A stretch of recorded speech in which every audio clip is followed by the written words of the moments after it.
and welcome back to another episode of Podcast 572. As always, I'm your host, Kyle. I'm joined by my two friends, Dan and Matt. We'll go ahead and jump right in with what we've been playing. I have a lot of things on my list, but like I haven't spent a lot of time with much of it. But I at least have stuff I can talk about. So I'll kick off the beginning. Like I finished Resident Evil 4 remake. It's done. I think when I reviewed it on my channel, I gave it a B+. I think that's fair. Okay. My biggest disappointment, and this is a me problem, this isn't a problem with the game per se, but like, as I said, like in episodes previous, like with the way that they kind of changed the intro up a little bit, and then the stuff with the dog, I was kind of hoping for more of that throughout the game. Mm-hmm. They don't do that. It's just kind of the beginning. It's almost like when they started it, they were like thinking about doing that, and then somebody stepped in like, you can't change this much, and it just goes back to like, well, wouldn't you argue that, like, you know, when they redid the first ones, those were games that those are games that needed to be changed and updated. Yeah, if you're gonna make them for now, but like 4 was such a fully like fleshed out game that maybe it didn't really need to be. Well, the other thing too is like, and this is the thing, you know, with 2 and 3, you're going from PS1 to PS4, now PS5. Right. 4, you're going like pretty, I wouldn't say like terribly modern, but you know, GameCube to a game that's been re-released on literally every system since GameCube. So like, it's more fresh in most people's minds, I think, than 2 and 3. It was already kind of updated for like PS4 when they did those versions. And, you know, if we've been talking about like, do we want them to make 5? Like, of course we do. I don't really want them to change 5. Like, I don't need changes to it other than like, I think the big thing they'll change, because that's present in the 2 and 3 remakes, and this one is, and you don't really notice it when you're playing it until you think about it. You can technically move and shoot. Remember, that was always the big thing about those games. You couldn't move or shoot until you got to 6, and then you could roll and dodge and dive and do all sorts of crazy things. So that's the one thing that obviously be a very light change, but I don't need major changes to 5. No, I don't. I hope they don't make major changes to 5, because I love that story and how ridiculous it is. I don't want it. Like my ultimate fear, and this isn't something I do, my ultimate fear was like, we removed co-op. Like, we decided to streamline the experience. I don't think that would kill that game, right? Like, I don't think they'll do it. I really don't. No, I just like, that's the nightmare scenario for me. Like, to ruin what made that game great in the first place. I don't think they would butcher that. No. But, so I finished it. My only other complaint about the game, and ironically, this is not the first complaint on anything I've played this time we're recording that I'm going to have this complaint about voice acting, because it comes up with something else. But everybody is pretty good in Resident Evil 4 remake, but for whatever reason, and I'm not trying to pick on this person, their performance is incredibly like flat, monotone, and just feels out of place. Whoever's Ada Wong. Like every time she talks to Leon, it's just like, okay, Leon, we got to go do this. Like there's no emphasis. There's no like, they're not, it just doesn't seem like they're into the role, whereas everybody else is. It's really weird. That makes sense. So like, I have no problem with like the character model or how the character model looks or anything like that. It's just the voice is really odd. And it just feels kind of out of place. The other thing I'll say is, like, I mean, it's not a spoiled 20-year-old game. Wesker is in the game. You do hear his voice at the end. You do get to see Wesker. It is, I will say, like, it is not the voice from Resident Evil 5. So it is not that bombastic, like, you know, Chris, I'm coming for you. Like, it's not that. This guy is more reserved, and that's fine. Like, if you want to make it just, like, have it, like, a touch more grittier or, like, serious, that's fine. Because they've kind of made 4 like that. So, okay. Yeah. And like they kind of like try to, it still has its stupidity with fighting people that have guns and shit, but I think that this is the right direction, and it's kind of leading you into 5. And now that we have somebody voicing Wesker, they're going to do 5. Well, it's just like, I mean, admit it, like 5 is where the game does kind of tend to get a little sillier, especially like towards the end of that game. And he is over the top in most scenarios in that game, especially towards the end when you're in the fucking volcano and you're just like, what is even happening anymore? But well, you have to remember too, in 4, like when you fight Krauser, like he has the Wesker powers too, kind of. Yes. And then obviously Wesker, he amps it up a little bit. He's the ultimate when you fight him. So. Wow. But again, I for me, I thought a B+ for it was fair. Like I said, it's not my favorite Resident Evil. I don't need to jump right back into another run of it. I did play more Mercs mode. I still think that's great, but I'm at the point now where I have everything unlocked. I just want those other 2 characters in the map that's missing. So I'll probably just wait. Like I literally have an S+ rank on every map.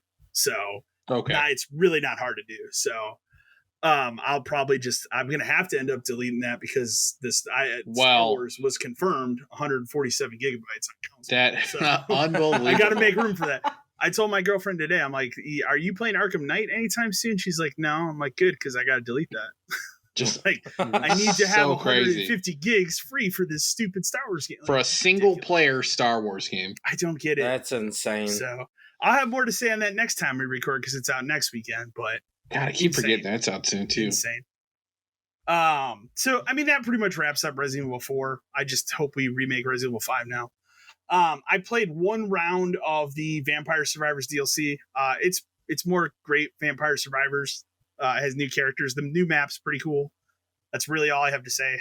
Like, wow. If you like Vampire Survivors and you have $2, which most everybody listening to this podcast does, you can buy that and play it. If you love that game, it's just more of it. And it does have additional achievements. So the other really big thing that I've played, and I've played probably about 2 hours of it now, is the Horizon DLC, Burning Shores. So I've been playing that.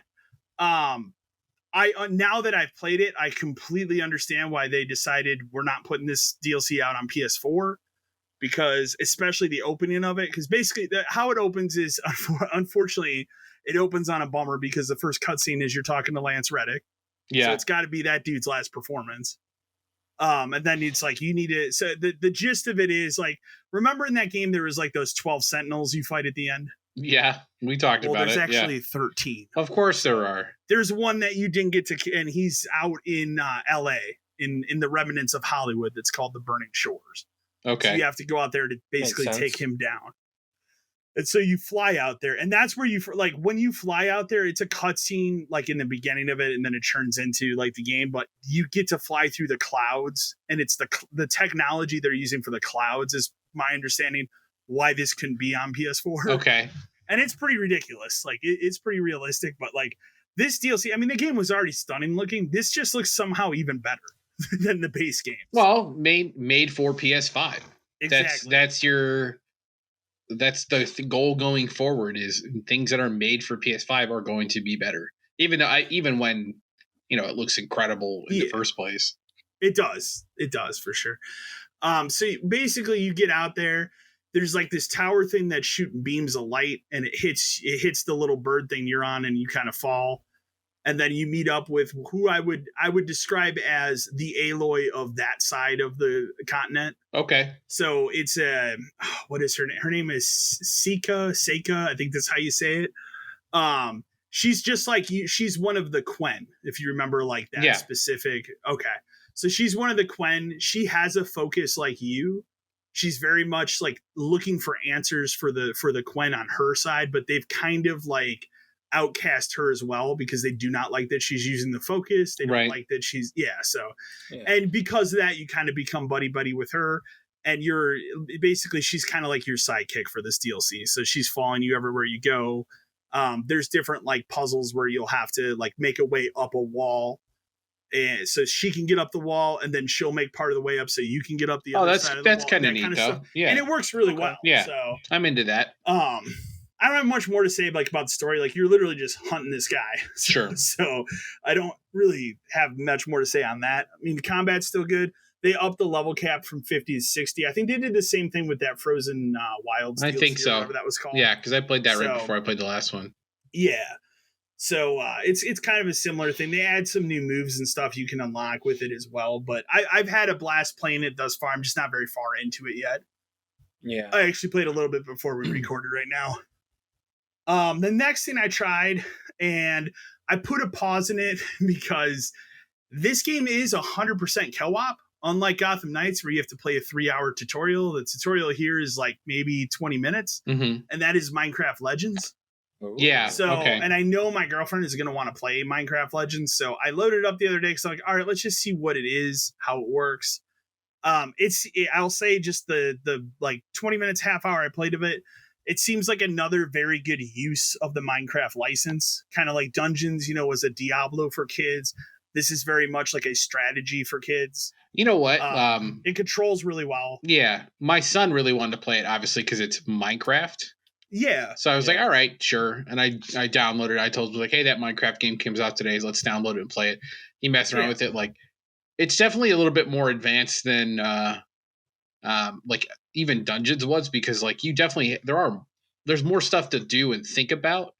So there's more, like it's a strategy game, so you got to think more about it. Then you're not just mashing X to hit an enemy, right? Like you do have to build and get resources. And the only reason I bring it up is because he's a huge Minecraft kid. Like he loves just playing the regular one, and he's actually gotten decent at like building stuff and knowing how the game works and all this kind of stuff. And he's played Dungeons and stuff.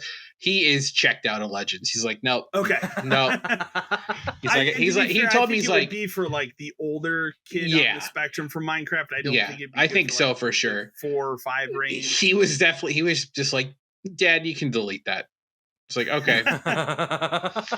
So, but I mean, again, what I played of it seems really cool. But then I saw, I'm like, no, you can totally just play this entire thing in co-op. So I better stop here, or she's gonna get mad. So, and then the last thing, I just want to bring this up because I thought it was fun. I finally secured a copy of Arkham Origins. It came today. I installed it, and for the fun of it, it's not a big install like those other ones, but I installed it because she actually wants to play that one before night anyways. And I was like, all right, so I installed it. And I decided myself, well, it's been a decade. I should load up, see if I still have my save. And I want to see what my percentage was. Because I 100% all the other Arkham games. But I knew I didn't 100% Arkham Origins because I don't like it. No, it's not good. And I will tell you, it's at 32%. 100% story done. And that's it.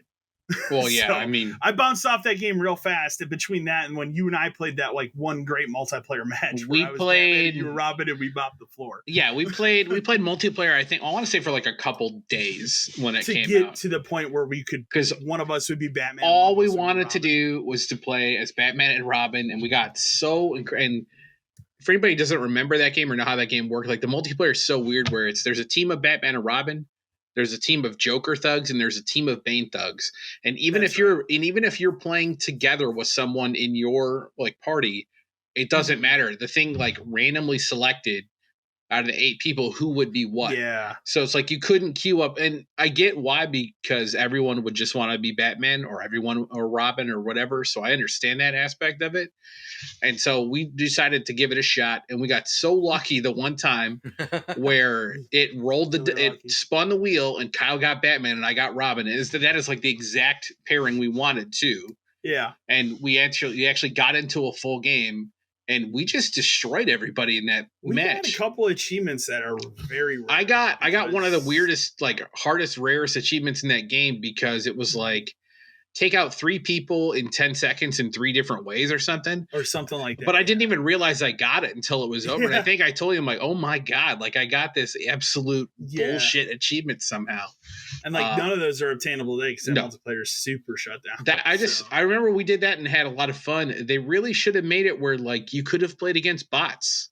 I think you and I would have played that would have been a better mode. We would have played a lot of that if it was just us against bots. And you can't tell me they can't do it, because that entire game is you're playing against computer. I think it was an interesting idea, but it was too ahead of its time for like the 360 era. Too random, Whereas too random. Whereas like if you would have put that mode out, like you're saying, that would have been a way better time and a better use of the resources. To make it a co-op thing against a computer to basically finish. Never did that for any of those games, because it really would have just been like finish a challenge or play a challenge map together. But yeah, exactly. Yeah, so it's kind of dumb. I don't know why they didn't do that. So I don't know. Huge mistake. Bums me out. Yeah. So, yeah. Well, you got Gotham Knights instead. Hey man, we got Gotham Knights. Yeah. But that pretty much wraps up. Like I said, I haven't dug into anything too deep this week. I'm going to try and crush through Burning Shores before Star Wars comes out on Friday next Friday. That's a week from today already. So. But I will kick it over to you, Dan, because you have a big one. So the most important thing, and I only got it yesterday, so I didn't have too much to play, but I got my physical copy of the Pixel remasters for PlayStation, which is, right now worth its weight in gold on eBay. It's like $300 because, if we go back to when I first got it, they shadow dropped it at 2 a.m. for my time zone, and I just happened to be like up and like checking my phone for some reason. I don't even remember why. And I remember I saw the email, I was like, oh my God, and I ordered it. And then of course they were gone, within another 30 minutes. And then they popped up a couple more, I think 2 days ago or yesterday. Yeah. A couple days ago. It was like maybe Wednesday, because I told you it was like within 2 minutes I saw the link and I clicked it because I want a PS4 copy. It was already gone within. But from my understanding, those were ones that were like canceled reserves. They were, and it clearly so it was whatever's left over. That is it. It's over now. Yeah, because that was the whole point of waiting list. Waiting list was to put you on an email list in case they got X amount of like canceled copies. And now it just says decided sold out. What I'm gonna do with that is I'm just gonna buy, because even if you go on the digital store, there's no like collection. There is. Yes, there is. It's hidden. There is. Okay. It's hidden. Go to Final Fantasy VI, and it'll give you an option to buy the bundle. And is that 75? Yeah, it should be 75 digitally, I believe. I have not checked because because if you had them on piecemeal, it's like almost 100. Yeah, no. From what I was reading, it was you have to go to Final Fantasy VI, and then you should be able to find the link for the bundle. Well, they hide that because they don't want you to. Oh, not nice. Probably not, but good to know then. All right. So I said on, it's cool to have it because obviously it's gonna be one of like the rarer Final Fantasy physical games now. It is. You can still, I think you can still get Switch copies if you order a Play Asia copy, but those are differentiated amongst collectors already between those and the ESRB copy, which are the American ones from the Square stores. Yeah. So I basically Switch ESRB and my PlayStation copy are like the rare ones now, which is cool to have. So of course I did the awful collector thing where I sat there and was like, do I open it? That would have been my problem too. I sat there for a minute. I even texted a friend about it. I was like, what do I do? Do I open it? And I thought to myself, I'm never going to sell it. And it's always going to be rare and hold some kind of value, even though it really shouldn't, other than for the fact that it exists. So I opened it because I'm not going to pay another $75 to get them all digitally. Yeah. Because I really want to play them. Like, I've been waiting for this thing to happen for how many years? It's been a while. So, fuck it. I opened it. It's an interesting install. So, basically, you put the disc in. Okay. And you get an icon on the system that shows Pixel Remaster. It has all 6 of them. And then it loads all 6 of the games at the thing at the bottom. And then you can install all 6 of them individually. So, if you only wanted to play... the first let's say 4 and 6, you only have to install 4 and 6. And they're really small anyway because they're I don't imagine they're 8-bit games. So so I installed Final Fantasy 1 because I'm just gonna do them in order.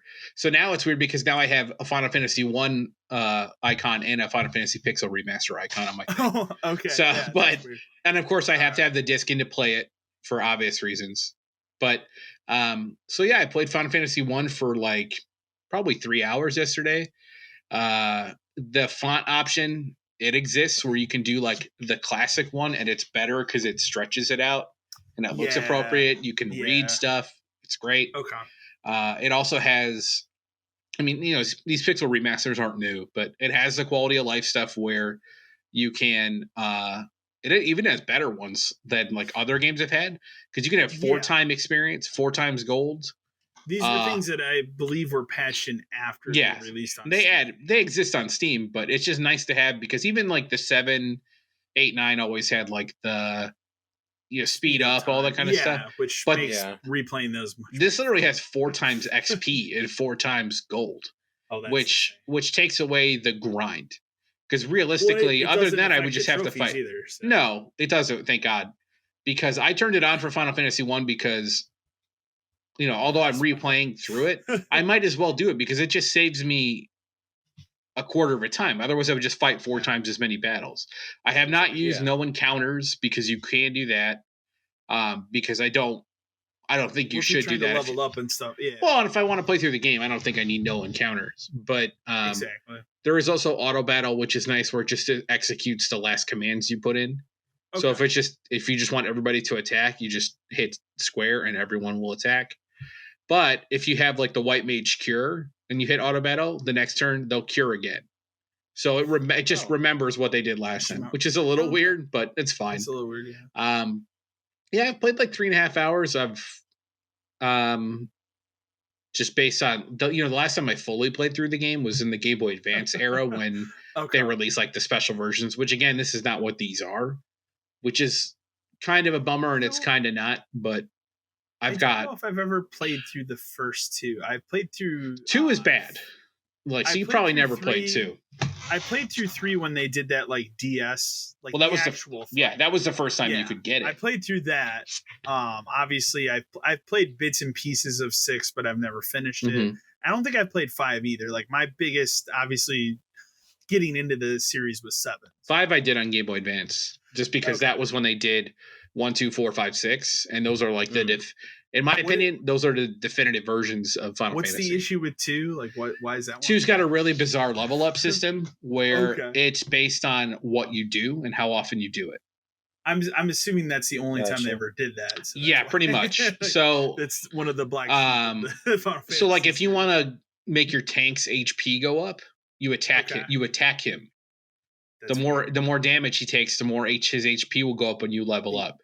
So weird. You want to get better at magic, use magic. So it just has a weird leveling system, which is also super broken because you can basically like go into a low level fight, kill everything except one enemy, and then keep casting cure magic on yourself over and over again, or hit your tank over and over again and cure him and keep going to abuse it. So the story of it is also weird because it has this kind of odd password system where you need to learn phrases from people and then use them in other things. So that makes sense for the time it came out. For the era it came out, like it's actually pretty advanced and it's a new idea and all this kind of stuff.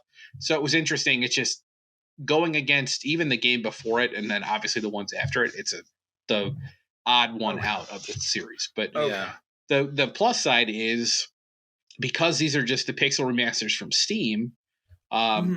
Some King of Kings wrote 6 really good Steam trophy guides, which I just can pull up on my phone. So I just use them to play through the game. Like obviously with one, this is all stuff I've done before. I'm just not missing anything this time. It's because the trophies in the game, while not hard, are missable. In every game except the first one, they're missable. Because in 1, you can go back to every place you go to. So, because the main thing is you have to get every treasure in every game, and you have to fill the bestiary in every game. So you have to fight and kill every enemy.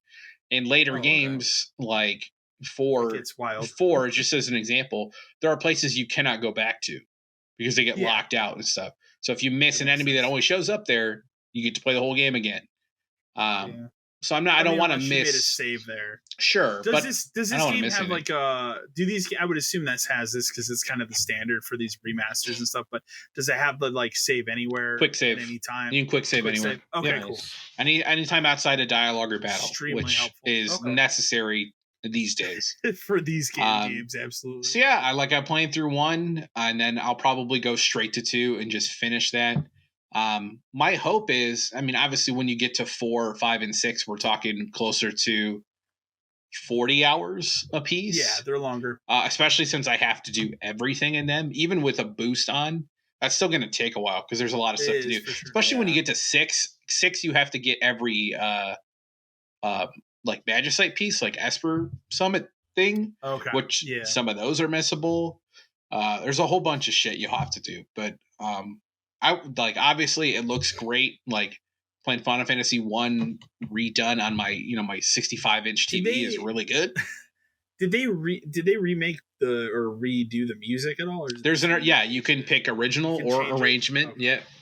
That's cool too. Obviously in 1 that's not that big of a deal because I have an overworld song and a battle song and that's about it. Yeah, that's that first game. So that one is kind of on mute because So far, the 6 longest would thing I've had to do, 6 is the one you're going to want to use it for. 4 you're going to want to use it for.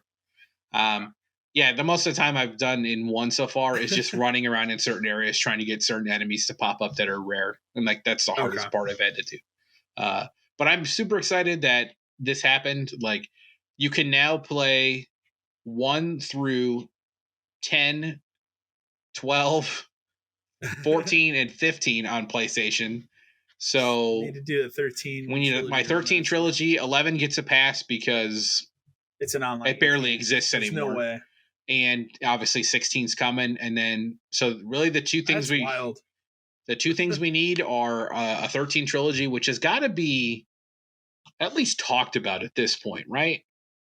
I would think. I mean, maybe the only thing I can think is if they're looking to see how successful this is, but they're also like it's completely different. It's different. It's completely different. Yeah. And the thing is I don't need remakes. 13 still looks good. I feel like 13 sold really well. I don't know about those sequels. Like 13 I'm pretty sure did. I know people love to hate on it, but 13 is essentially I played 13. I like that. It's essentially Final Fantasy 10 just with a longer corridor part at the beginning. I just didn't play. Well, yeah, it's like, isn't it like up till chapter 10? It's a long time and then all of a sudden it really opens up. Completely different game after that point. When you go down to the planet, the game is completely different, which is great. I never played the other sequels. 13-2 is interesting, but it's more like a mission-based game because you go to different time periods in different areas. But it's interesting because it also has like a monster capture function.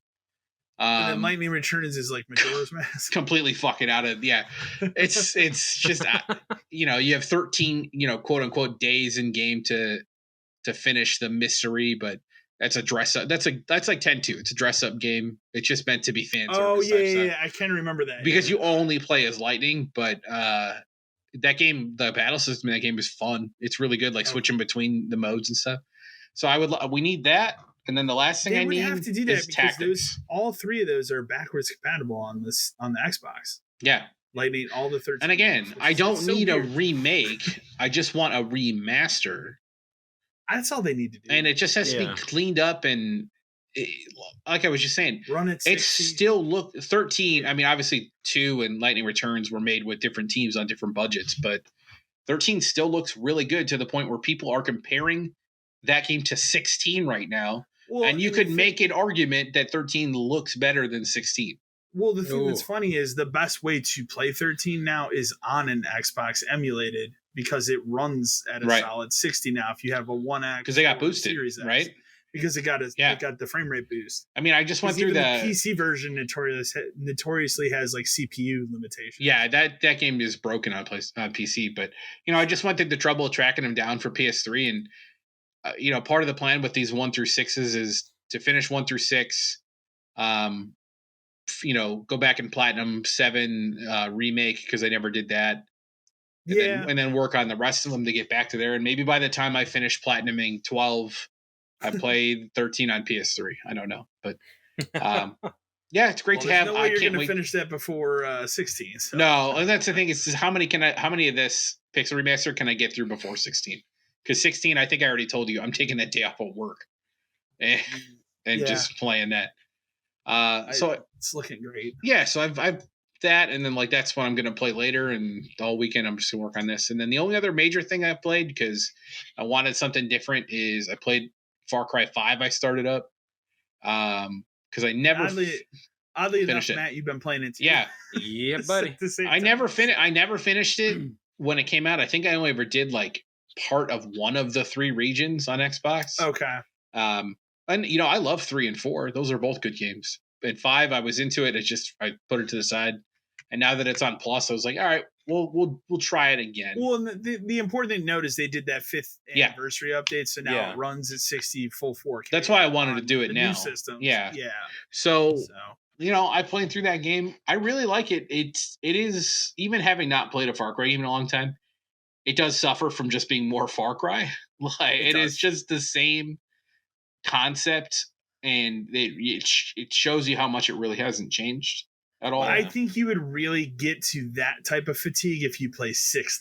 Well, I'm not. I don't plan on playing 6. 6 is where I got to that point where I'm like, we need to really change this up again. I won't play 6 until it's on Plus or something like that. They're still just chasing what they did with 3. Yeah, I mean, that's the biggest thing. 5 tries to do it a little differently, where each zone has its own kind of like storyline going on within it, and they're different from each other. Like obviously, the last zone I'm on is Faith Zone, which is I mean, obviously, like it's a drug-induced thing, but it's a trip because it's wild. Yeah, she just shows up from time to time, like in her little like flower thing, and it's weird. The animals and stuff. Like there are. I will say the main story missions is a good variety because it's one of them is blow up this giant statue. One of them is fly this dude's plane or drive his wife to the hospital so she can give birth or whatever. Like it's pretty weird. Like they really mix it up. But obviously the biggest problem I have with this game, and Matt, you might agree, is like the enemy spawning is just nonstop. It never ever stops. As you get further in, it gets worse to the point where you have to stay off of roads. You have to, which is kind of a pain in the ass. And obviously there's a lot of like side stuff to do, but some of that stuff is so off the course that it's just not even like fun to get there to do a 2-minute mission. And then like, why the fuck did I even come up here? Right. Yeah. But I like it. I'll finish it this time because like I said, I have one major area left and I just got to take down him. And, I know the endings and stuff, so I'm not going to be surprised by what happens. But and that's the thing I'd say about that game. I think it has one of the better setups and premises for any of the Far Cry games outside of 3, but it doesn't really make very good on its ending. Well, because it was meant to set up the DLC. Like it's clear, it was obvious when that DLC came out that was the whole point. Well, you're talking about the expansion, the New Dawn stuff. I never played that, so to be fair. But I know the premise of it, so it's clear that the game was set up to do that. But yeah, I have fun with the game. I wish there were more variety in the guns. Like I wish, like just having I have a rifle I use. It doesn't really feel like there's a better rifle, and it doesn't really feel like when I upgrade the rifle that it's any better than it was before. There's no noticeable difference between having a different kind of the same gun, which is awful. But yeah, I mean, how far are you, Matt? Have you played this game before? So I remember playing like a little bit of it. I probably played like originally when it came out, maybe like 20, 30 minutes. Cause like I had a friend who at the place where I worked, he played through and beat it. And we used to talk about games, and I had Far Cry Primal, which is ironically the first Far Cry game I've ever played and beaten. Okay.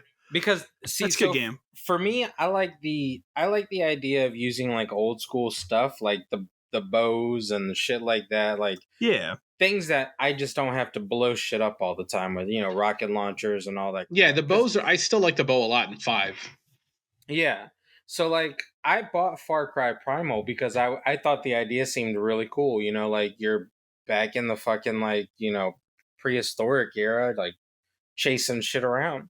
And so I beat that and played that, and then we traded off. He was like, I really want to play Primal, and I was like, well, I'll trade you this, and we could just play it, separately. Yeah. And I never really got back into it, but then I saw it on Game Pass, and I was like, I could use a break from Assassin's Creed. Let me just go ahead and plug it up and just start rolling into something random.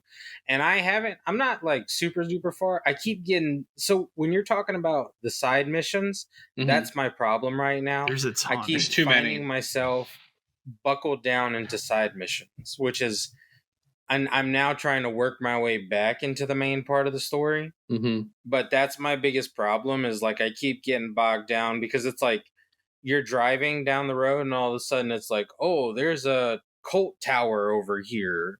And I'm like, well, now I feel like I need to go blow that shit up and just kind of keep going. Yeah. But like you said, it really does. It feels like it's a lot, like a lot of spawning of enemies. Every time I turn around, there's like a fucking 2 or 3 people behind me or like a truck running through. The worst part is they'll almost like pop in places where they could not have been.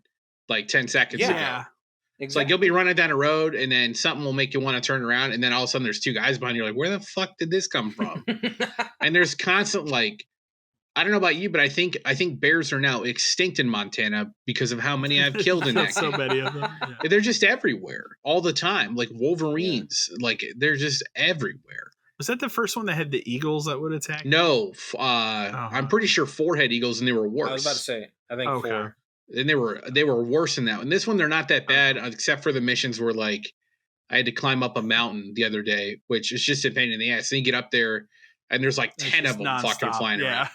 And it's hard. They're hard to kill. And like you can have your buddies come with you, which is good because I always bring like the sharpshooter chick and then the guy with the rocket launcher, so I can kind of handle both things.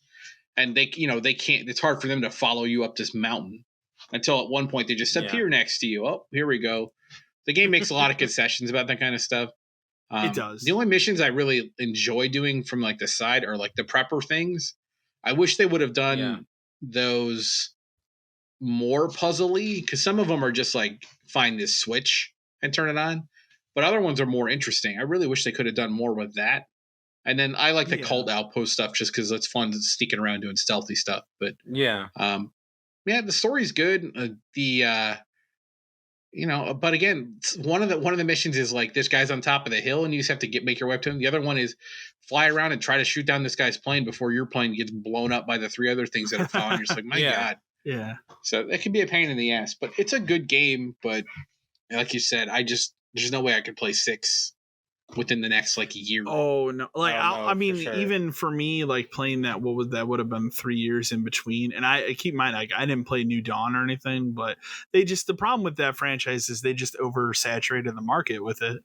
Between Primal, all the in between stuff. If like we're talking about a franchise that probably needs to take a break and rethink what they're doing, I'd probably say Far Cry needs to do that now. Yeah, for sure. Because I mean, it really does. Like playing 5 feels like playing all the other ones is going to be the same. So it's kind of like, why am I going to just do that to myself? Like, it needs to be something else. But for sure. I think that's why Primal stuck out to me. Yeah, because it was like it didn't feel like another like just run around shoot 'em up. It was like using different things, So I think that's why I got into it in general, was because I was just like, this looks like it's going to be different from the rest of the actual game. Well, and they've done well with that kind of stuff in the past, like the little side stuff. Remember Blood Dragon? Just like how insane that game is. And you're like, how is this like the same game? But it's so good. That one's insane. It's just off the walls, like dinosaurs, neon, like motorcycle. It's just crazy as hell, but it was fun. So like their offshoot stuff tends to be pretty good, but obviously 6, I don't think 6 did super well. So like when is 7 gonna come? Probably never. I hope at least not for years. Yeah. From my understanding, the last time they talked about Far Cry, they were going underground and rethinking it after 6, because 6 did not sell it sold well, but not. It's at that level where not what they wanted. The best part about 6 was how they were like, "Oh, Game of the Year edition." It's like no one called it that. Yeah. What are you doing? I mean, realistically, you can look at the commercials for 6, and they realistically look like the commercials from 5. Like it's the same ideal concept. There's big baddie, and you have to go through him. And I mean, I know realistically that's how all the games are, but still, like, you have to do something else to just make it not feel like it's like it's sports games. You know what I'm saying? Like, it feels like a sports game. They also historically do not handle the villains well in those games. Like, no, like even if you and I have talked about it, like 3 is is an abomination of how to handle a video game villain. Because when they do what they do with your buddy Voss and the game still goes for like a third, it's a significant the worst part about that is when you do that mission with him, because obviously it's one of those like drug induced missions where it's insane. Mm-hmm. I had no idea that this was the final showdown with this guy. You have no idea. It doesn't feel like it at all. And then at the end, you get through it. I think you stab him at the end, and then he's dead, and you're like, and he's actually dead. Yeah. Like, what the hell? It's kind of a mind fuck. How is so this going to weird. Still continue? And then like it's just kind of run of the mill after that. Becomes generic military dude for like the last third of the game. Like this is, you guys had something perfect. And then they keep trying to chase that with these over-the-top villains. Like 4, the guy from 4 wasn't bad, and I actually think I liked the setting of 4 better than 3 or 5. Yeah, like he was cool. I remember his name. He at least, well, because he was pretty memorable too. Like they do a pretty solid job of creating these guys. Like 5, like the guy is very memorable because he's always talking to you and stuff. But his motivations don't make sense either. Like they catch you only to like essentially let you go multiple times in 5. Like at least like 6 times. You are caught only to be left to escape.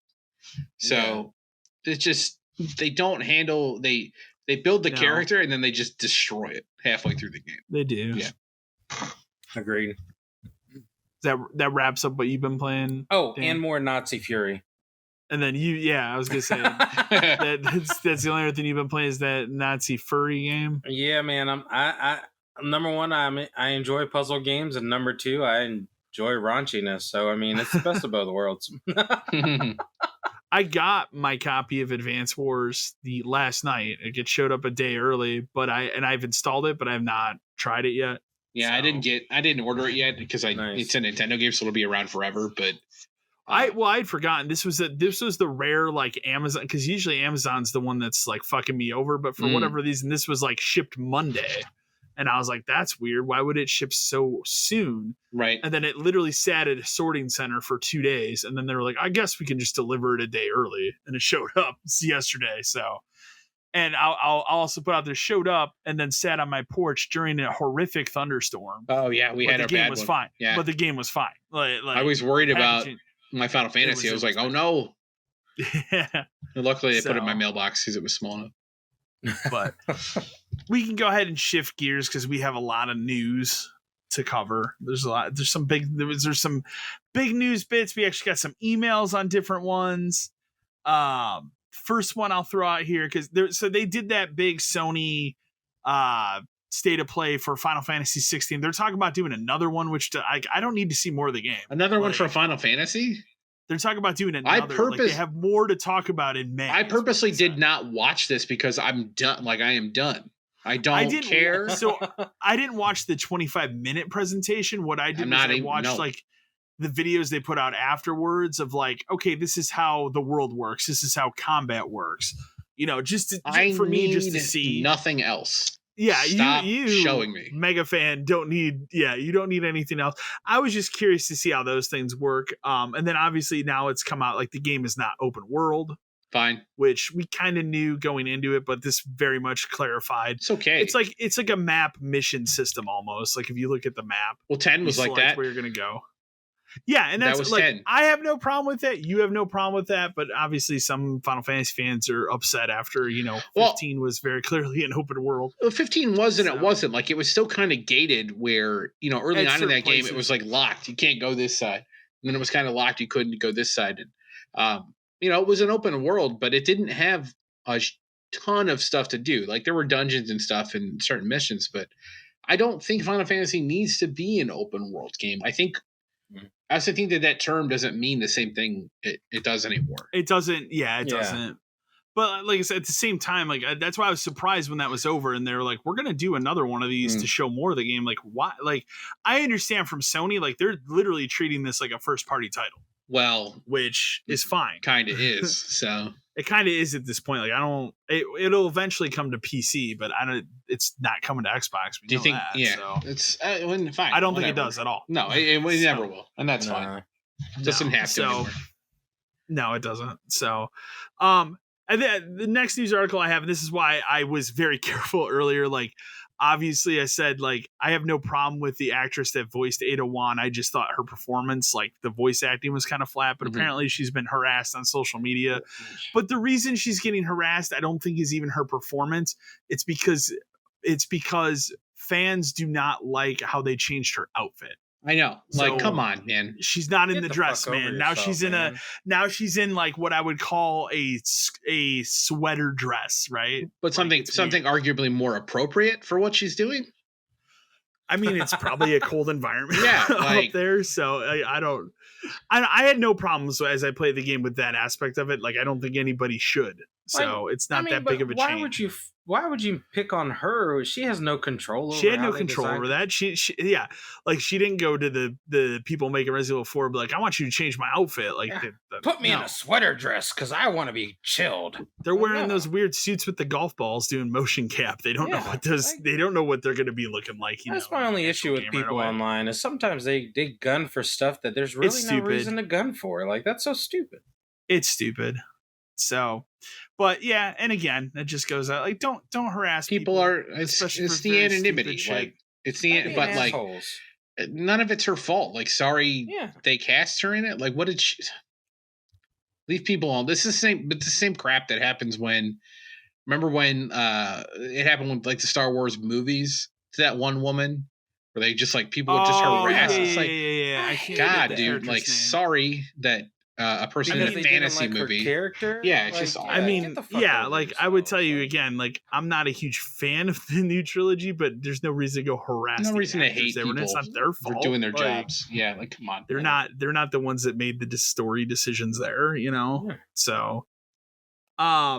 Next news article we have, I threw this in here because last time we talked about how Arc 2 has been delayed. They're working on this remaster. So I did not know this, but apparently the remaster originally was going to be part of the Arc 2 package for a price of $50. Okay. They have now pulled that out of that package and will be selling that separately this fall for the consoles for $60, and people are fucking pissed. Well, who's buying that? Like, why would you buy that? I mean, here's the thing I'll say. As someone who has played Ark on a base Xbox One, I've tried it on a Series X, I've tried it on my PC. Game still does not run very well. That game is... Maybe don't pay for it a second time. That game's what, almost 10 years old?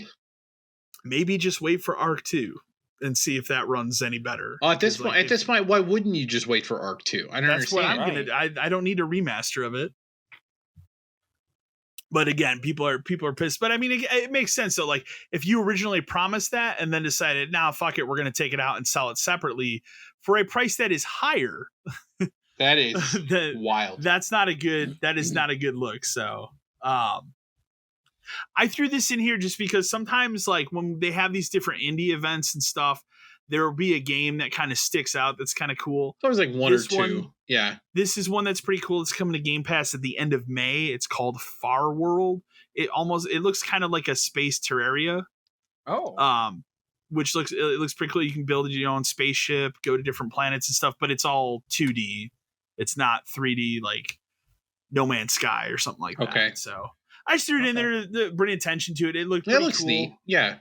It's a good Game Pass game. So again, I mean, if you don't like it, you didn't waste anything on it really, except the Game Pass. It just kind of looks like a mashup of all of those kind of games. It does for sure. Again, when I look at that, I go, that's a great, like, I'll try it on Game Pass and see if I like it or not. Mm-hmm. Yeah, for sure. So, the next news article we have is our biggest news article of the week. We got multiple emails on this. I just picked one. Know that I read them all. But I picked one of them in particular. I'm going to pull it up here. But we got, I want to say 4 or 5. So I'm sure. I actually made a video on this. So I made a video about this on my YouTube channel. And then the next day they hit with like another gut punch about this game, which we'll discuss here in a second. But, it's not good. So Redfall, here's the thing I'll say. I'm glad they came out and said this news now because they totally could have said nothing and just let the game launch. I mean, people find out. There are some people that do that. So there are some people that do that. So I don't know if they want to get out ahead of it, but anyways, Casey from Orlando, Florida wrote in and says, "Hey guys, I just saw the news that Redfall will launch with only a 30 frames mode on Xbox next month. Can't they just delay this game until it's ready? It's clear it needs a few more weeks of polish." So the news here is that Redfall is going to launch on Xbox, and it's important to note this game is only on Series X and Series S and PC, but it is going to launch at 30 frames. So no performance mode. They have said they're going to patch a performance mode in later. They have not given a window as to when that's going to be. And then the very next day, so this news hit, I was like, oh, that's kind of a bummer. Maybe I'll try it out on PC. Because I have a buddy, if my buddy's going to play, he's going to play it on PC. Right. Very next day, they come with the other double gut punch of this game's going to have de novo on PC, which means I'm not going to touch it on PC because that's awful. So it's just one of those situations where you look at it and go like, Microsoft took a huge step forward earlier this year with like the Hi-Fi Rush and like kind of starting the year off really strong. And now we take a step backwards with this. And I mean, obviously for someone like me, someone like you, like, do I need to play Redfall May 2nd? Nope. Like, I have the Star Wars game to get through. I got Zelda in the middle of the month. Like, I have stuff to play. So like, it's just, I look at it and go, well, I guess I'll wait on Redfall until, I don't know, whenever that patch comes out. But the other thing that it's brought up because of this, and it's brought even more attention to the 30 frames argument is this what is going to happen with Starfield when it launches in September? Ooh, I mean, is that game going to only be 30 on console? I could see it. I could see it. Like, I could totally see it. I mean, I've already decided I'm going to play that game on PC and update my video card over the summer, but it's wild. Yeah, I mean, Starfield. When your direct competitor is releasing 60 frame game after 60 frame game, all first party. Final Fantasy 16, not a first party game, but kind of 60 frames. Yeah. They've confirmed that has a performance mode. So Spider-Man certainly will be 60 frames. That will absolutely be 60 performance mode. So it's just it's wild. I don't know. Like, the only thing that I can understand from what I've read about the game is, and this is one thing you have to remember about this type of game. So this game is a 4-player cooperative game where you have 4 different people on the same map, not tethered to each other in any way, and you can be anywhere on the map. Right. You don't really get 4-player games like that very often. Usually it's like 2-player. Well, and maybe 3. Yeah, I mean, but that argument held up more back when you did it on the same system. But now when it's, especially if I have to have a Series S or X, so I have to have a next-gen console, there's not an excuse anymore. Like, there's just there's not. And it just proves that the game isn't done. It's not ready. You're going to be playing. You know what? How they fix it? Hey, the game isn't ready. July. The game isn't ready, but we're putting out a beta in May, and you guys can just play it because it'll be up on Game Pass. And don't even like say, you know what you do? You put like it's a beta on Game Pass. You don't even sell it yet. You could buy it. Yeah. How about you buy it and it's a founders pack or some stupid. Yeah. So many games do this founders pack, beta, whatever beta pack, bullshit that they could have just done this, and they could have used it to hide the fact that, hey, 1.0 is out and it's got 60 frames, and we're gonna keep releasing content. Like there's a spin that they could have done, which, if people would have at least, I think, accepted that. People accept that beta founder things exist. I think either you do that or, like I said, you delay the game till like July or something, get it out of the way of these big things. Like but how can they keep pushing it? Like, to push it back till what? Till Starfield comes out? Yeah, you can't push it any further than July. That's the thing. So, and we have no idea what the time frame is for that update to push the game at 60 frames. I know. So that's the biggest part of it. That could be 2 weeks. That could be 2 months. Could be the end of the year. I don't know. So it's just a bummer for a game that I was really looking forward to. And then more news comes out and I'm like, now it's just on the back burner of like, I'll get to it at some point. Yeah. And this should have been easily one of Microsoft's biggest games of this year. So it's just a bummer. So it's just brought up a lot of stuff this week with people specifically that are in like the Xbox community and like, man, we're still waiting for these games. Just seems to keep happening. We've been waiting for it. It just keeps happening. Starfield is going to be like the first major Bethesda release since they bought it. Yeah, absolutely. Isn't that weird? It's also their first like major release for that studio since '76. That's really weird that it's taken this long. 2018. Yeah. Jeez. I mean, you have to think about it. This isn't Fallout. This isn't Skyrim. This is a new franchise that they've created. But they've been working on it for a very long time. They've been working on like just the lore and stuff behind the scenes for years. Since Fallout 4. Way longer than just working on the game. So it'll be interesting for sure. So speaking of Xbox, I don't really like to put update news in here because usually there's nothing worth noting for like a system update. I laugh every time they release a PlayStation update. It's just firmware update for security. That's usually what it says. But I wanted to put this here because I thought this is kind of a cool feature. So I'm pretty sure the PlayStation has this as well. But Xbox obviously has like the energy saving mode, or it has instant on. Now with the latest update that just came out, it has the ability to adjust what you would call your active hours for power settings. So what that means is you could set it to be instant on from like X time to X time. Oh, yeah, that's a good idea. And then the other time it can just be in energy saving mode. Yeah, that's like, pretty cool. Yeah, like if you're gonna be asleep, you tell it to power down. I'm not playing my system for. I mean, it's not going to work in my house, but in a normal household, it'll work very well. But it's a cool feature. I just wanted to highlight it because, like I said, that's something different. You don't see that every day. So yeah. And I believe that updates for both Series X and Series S.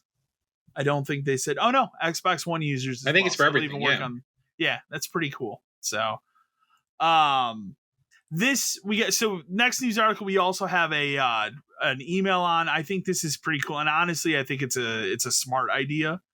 But Microsoft, it's rumored that Microsoft is working with Valve to make a native Game Pass app for the Steam Deck. They should. They absolutely should. They should. I mean, we already know they're buddy with Valve. That's just a benefit for everyone. Yeah, exactly. So, but we got an email. Let me dig it up here. Will from Cuyahoga Falls, Ohio. He says, "Hi guys. With the heavy rumor that Microsoft is working with Valve to put a native Game Pass app on the Steam Deck, would that just completely kill Sony's plans for a streaming handheld device?" I think in a lot of people's minds, yes, because I mean, it really depends, but I think a lot of people want to have a native dedicated handheld. They don't want to be using their phone. Right. To play something and stream it. Well, we talked about that thing that Sony was, that is rumored where it's a stream thing, but it's just basically streaming your PS5. So it's not even like a handheld streaming device. It's just it's streaming your system. This is better because it just makes Game Pass accessible easier on a Steam Deck. And Steam Deck's powerful. And a Steam Deck is powerful enough to stream that stuff for sure. But to have it native and like to optimize, storage, this is like literally like a function of your system is amazing. And I think you and I used to talk about it even back when we worked at the store, where I always hoped they would do the opposite. Where could you imagine if Steam had made an app or something for the Xbox? Yeah, we talked about that. Could you imagine if Steam had some kind of thing where access your Steam library on your Xbox, because they've done their own things like Steam Links and all this other kind of stuff. It's like, couldn't that just be inside of my Xbox? My Xbox could stream it. Exactly. And then, I'd still have to, buy Steam games. So it's not like Steam is not making money on that, but my One X at the time certainly could have streamed Steam games. Absolutely. Right. So I always thought that was kind of a missed opportunity, and then they went to do that Steam Link thing, which is neat. I actually have one around here somewhere, but I never really used it. Those things work. It worked pretty well. Obviously, the Steam Deck is kind of the next evolution of that, and it makes it a handheld. Well, especially with the dock and everything. Yeah, I mean, and this is just a smart move for them because it also captures an audience that maybe doesn't have an Xbox but is interested in Game Pass, it doesn't want to play. I mean, you have a to Steam remember Deck, but not a too, PC to do it. What would Valve really be losing here, because they already sell all of these games on their own storefront? Right. You know what I mean? So it's not like the average Steam user that says, "Well, I don't want Game Pass. I just want to buy the game and own it and play it on Steam or on my Steam Deck," is still going to do that. Well, someone who doesn't have a gaming PC but might get a Steam Deck, like, this is beneficial for me. Absolutely. So. Yeah, it's a win all around. Like, you can look at the big titles and stuff, but there's a multitude of like 2D and indie games that come out there that you would run perfectly on a Steam Deck. Yep. Oh yeah. In that ecosystem. Tons of stuff. So, yeah. So I think it's a win-win. Like, absolutely. And I again, I don't think I put the news article in here, but we know now that the Microsoft conference is going to be 2 hours. It's combined with Bethesda, but like, I could see an announcement like that there. Mm-hmm. Now, yeah, and that could be the kind of thing. Hey, we're working with Valve. It could even be like, hey, launching today, we'll have 10 games. Maybe they have 10 games that come work out on stage. Oh my god. But they could easily do he it. was all over when they launched the deck. We have so I could see it. we're launching a native like Game Pass app, and there are 10 games that will work properly with it right now. That we're working. Yeah. Exactly. Not to be like, Sea of Thieves. Right. It won't be everything right away, which is fine yeah. because they have to test everything to make sure it does work because there's always going to be hiccups. But right. Yeah, no, I think that's incredibly smart. Yeah. So I was excited when I read the news article because I was like, that for them it gets them in the handheld business without actually having to make anything. Yeah, exactly. So, speaking of not even streaming services, but just subscription services, Ubisoft launched theirs this week. Ubisoft Plus. It is $18 a month. Who wants this? It has over 60 games, but here's the thing. It has over 60 games, which I would think out of all three of us, we've played most of these games, or a good chunk of them. I mean, it's every Assassin's Creed, all the Watch Dogs, all of Far Cry, older Splinter Cell games, like any of the Tom Clancy stuff. Yeah. The only positive I see in this service is that they will get their own games day one on here. Okay. So, like, for example, maybe later this year, if Skull and Bones finally comes out, and you want to try that game, maybe pay $18 and try it for a month, instead of going out and paying $70. Like, that's the only plus I see to this. But, like, to put this out, have less games than Game Pass, but charge more than an average Game Pass, like, it just seems outrageous. And again, we were just talking about, like, yeah, it's got this many games, but oh wow, I get all the Far Cry games. Very similar games. Are you going to play through all 4 of those in a row? Yeah. So I feel bad for the person that's like, I've never played those. I'll play them all in a row, and then they play about 2. I'm like, I can't do or you get, you say 60 games, and 14 of them are Assassin's Creed. Exactly. So, and that was the thing when I looked through the list. I'm like, oh man, this is. And but the other thing that's showing funny, like deluxe editions, gold editions, and ultimate. So I feel like they're leaning on those. One thing they are leaning on is like anything that comes to the service that's a new game, it'll be whatever the highest tier version of it. So you get all the DLC stuff. You get all the DLC, all the gold stuff. I mean, again, that's fine, but I laughed when they announced like 10 games for sure that were going to come to this service, and one of them was Beyond Good Evil 2. Like, sure, man. Yeah, maybe pump the brakes on that one. So, but again, $18. It's just. I feel like this thing will run for 6 months, and we're going to talk about cutting the price or something because 18 is just merging with something for else a year. Or yeah, exactly. But for somebody that has Game Pass to pay an additional 18 on top of Game Pass to play these games, some of which have been on Game Pass, some of which are 5 is already on Game Pass, some of which are currently on PlayStation Plus as well. Exactly. I don't think this service is launched on PlayStation yet. I think it's only on Xbox and PC so far. So, but it is coming to PlayStation, from my understanding. So, but yeah, Ubisoft Plus. I don't think it's ready yet. So, next news. So I think I broke this news last time we recorded, just very briefly, like right at the end of the news. We got that long time Halo person Joe Staten was leaving. We now know that he has left to go work on a game at Netflix, which is bizarre, but they're trying to get in the game thing. But then even bigger news, like Joe Staten been there, obviously he helped shepherd Halo 1, 2, and 3, and then came back and worked on Infinite. Even bigger blow is Frank O'Connor has now left Microsoft completely. That's a dude that's been there since the beginning, the whole time. So I think 343 is just getting completely restructured. It has to be. I think this is we're seeing the results of Halo Infinite failed commercially, critically, and I think this behind the scenes, this is why you're seeing people dive out, because it's all being restructured. And again, I think you're not going to hear about Halo Infinite is your Halo game for the next 5 years, and I think they reboot it. Well, I mean, because 100%. Part of it is like where does that series go from here? Like, I mean, you made the stupid mistake of naming the game Infinite. Well, so, like that. I didn't like that when they announced it. So, but I think that's the only thing you can do. I think we're at the point where we're in that Saints Row boat. Yeah. Where, like, this was Saints Row 4. We can't go anywhere else. We can only reboot. Right. And at that point, you just have to hope. I mean, I can't think of the guy's name off the top of my head, but the guy that voices Master Chief, he's not getting any younger, so they probably would recast, at this point anyway. Is there a world where you make a Halo game and Chief is not the main character? At this point, they tried it with Reach. And that was Reach fine. isn't a bad game. They tried it with ODST. I think kind of tested the waters. It was a little bit, yeah. In my opinion, the Halo franchise is bigger at this point than Master Chief. Right. Whereas, like, for many years, I was like, I'm only interested in Master Chief-centered stories.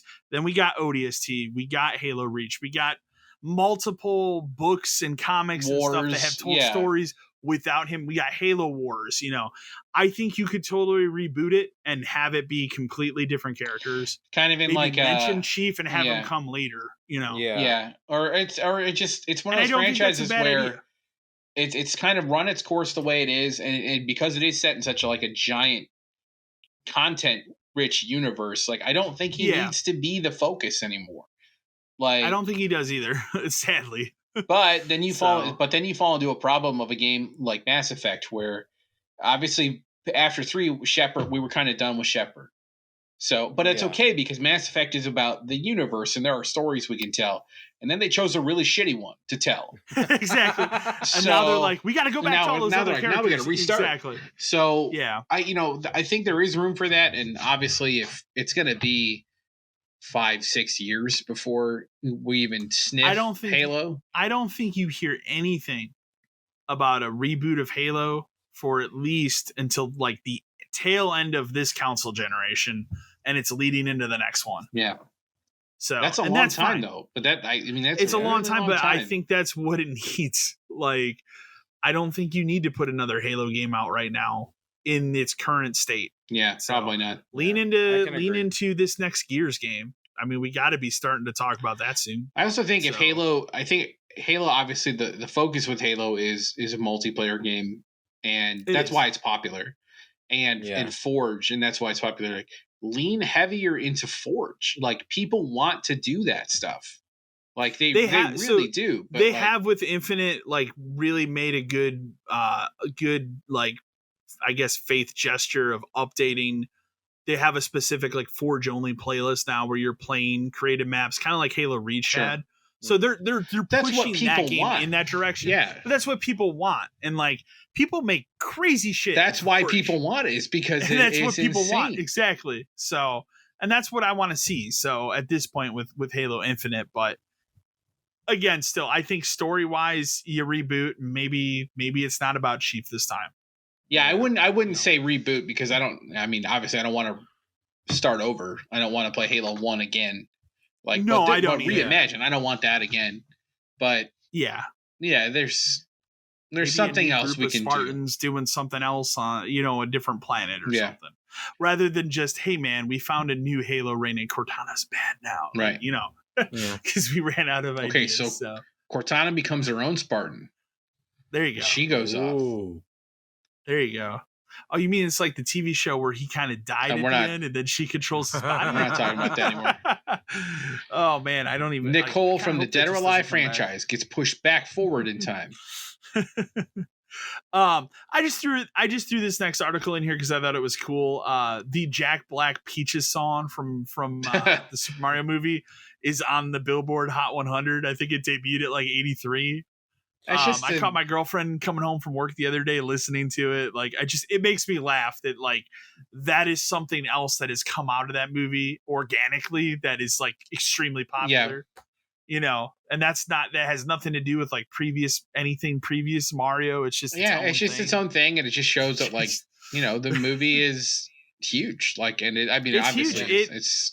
It did 100 and what was it? 120.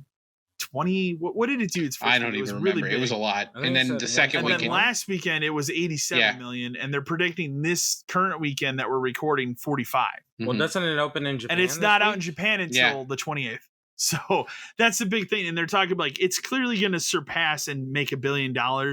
It's now the conversation of how much further can it go past that? Yeah. Like, can it actually topple some of those big? Like, I would love to see it topple Avatar because I just want to see that fall. I don't think it'll get there.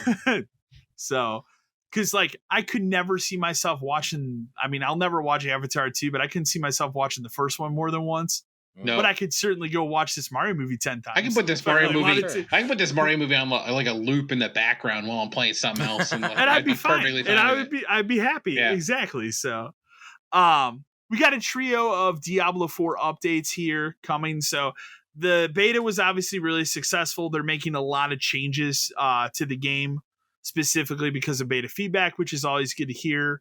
One thing that's really weird is they have no plans to have a map overlay for this game at launch. A little which is weird, bizarre. Yeah, because every Diablo's had that. I mean, Yeah. that's very helpful. something obviously. something you kind of rely on in those games. Like minimap is okay, but it's never enough. Exactly. And then finally, they're going to do a final beta test. They picked the worst weekend to do a final beta test, but it's open to everybody. It's Zelda weekend. Nah, I don't know why you would pick that Well, I weekend. mean, there are people. I don't need to play anymore. No, I don't need to play anymore. That's a big argument. Like, I don't need to play like the changes they're making. That's fine. Yeah. You know, I'll wait for the full game. But Zelda weekend's fine, just because there are plenty of people who aren't don't going care to about get Zelda, but care will play about Diablo. Exactly. Yeah. But they're doing it's open to everybody. So and I believe you just update the same download that you already have. But that's cool. So they just, and they're calling it slam the server. They want to just crush the servers because they want this game to launch perfectly. It's which not going. I think it is. No, but I think it is smart that they are. In a way, I think it's smart that they're doing the hey, if you want to play it 4 days early, because there are people that will do that, and hopefully the servers are ironed out. Because I'm not paying $90 to play this 4 days early. I don't need to. But I'm hoping that they use that time to iron it out. So when I do get my copy, sure. It's gonna. I mean, So. it's like every game that is like this. It's going to be an absolute mess for. At the most 2 days, probably somewhere around a day, or maybe it could only be a couple hours, but it's going to be a shit show. Oh yeah. Oh, for sure. Especially if you think about, Happens to anyone. especially if you think about like digital downloads and like people waiting for it to unlock and then all booting it at the same time. Yeah, That'll be yeah. a problem. and that's a lot of. Lot of people. That's everybody on PC, obviously. Yep. Think about that. The last time a Diablo game came out, you still could go buy a physical PC copy because I had that. We had remember we had a Blizzard display, specifically a Blizzard only display at work for years. That was like physical Diablo 3, StarCraft, Overwatch. What else was on there? World of Warcraft. World of Warcraft, but I think Overwatch is was I think the when it last, turned into new digital. Blizzard thing. Yeah. But we It's had still wild. a very large Diablo like Blizzard only display, which was wild. But yeah, so it's just cool they're doing updates for it and pushing a final beta for that. We got a bunch of new info on what was called Skate 4. Now it's just called Skate. Fine. Which is free to play. I mean, it sounds cool. It's free to play. They are going to be doing a beta sometime. It sounds like over the summer, which is cool. And it does. The thing is, it's funny because when we originally talked about this many episodes ago, we kind of mentioned the thing of like you could put this game out very basic and just keep adding to it. It sounds like that's literally what they're going to do. That's fine. So, it's a skateboarding game. Like, doesn't have to be anything complicated. Exactly. So, but they fully detailed what they're doing. I'm not going to go through all the details of it, but I'm excited to try it. I'll try if I can try the beta of it, I'll definitely test it out and see. Yeah. I was never as big into Skate as I was Tony Hawk. Yeah, Skate was like, they're different games, like for sure. It was difficult for me to get into Skate, just being so used to playing like Tony Hawk, 1 through 4, and then, the controls are completely different. It's a completely different game, like the way you handle the board and all that kind of stuff.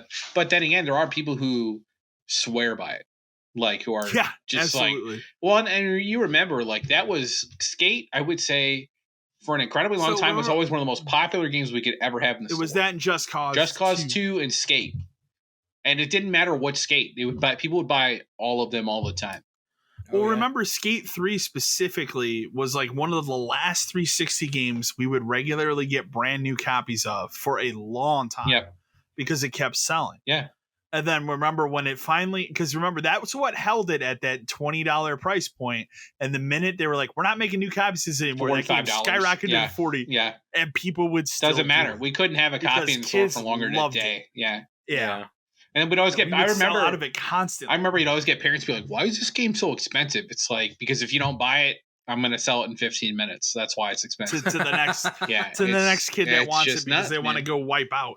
Yeah, that's why they wanted to do it. That's why it was all the popular. physics and stuff. Yeah. So, obviously we know Spider-Man 2 is going to come out later this year, but Insomniac has just kind of come out because people keep bothering them. They've just asked for more patience.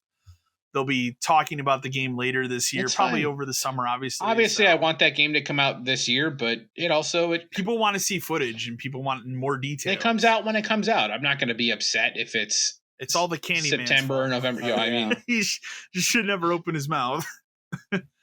So, but yeah, no. Unless they for some reason change that, it's pretty much guaranteed. I would assume that game's out in September. So, but. Leading into that, Jeff Grubb, who's usually pretty on the nose with leaking stuff and telling you stuff, is saying that the long anticipated Sony event is going to come either in May or June. It makes sense. It's time. It's so long overdue for them to have a big event to show a bunch of stuff and not just a state of play showing 1 or 2 games or, a bunch of VR games. Like that made sense for when VR came out. Let's talk about VR for, 25 minutes or something. But like, we're at the point now, it's sad to say this, but like we're at the point now where we're entering what I would say is like maybe the second phase of the PS5 already. We don't know what they're planning past Spider-Man.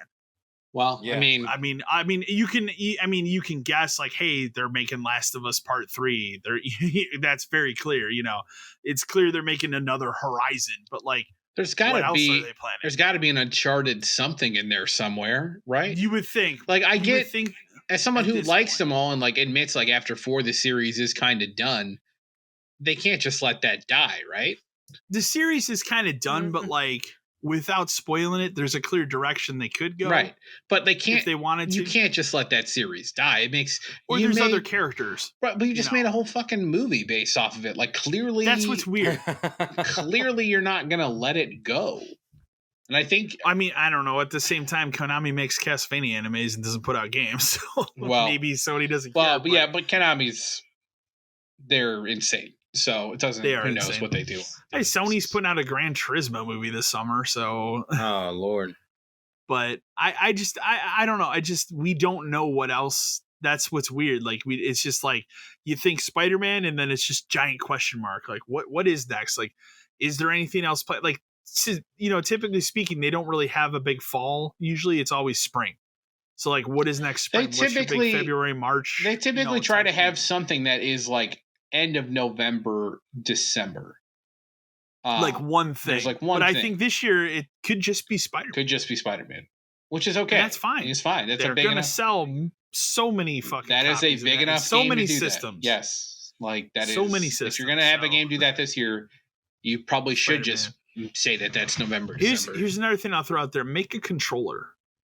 I want a new PlayStation controller. Make a Spider-Man controller. Yeah, make a red one with his logo on the thing. I got one. Boom. We got a red one with the Pro.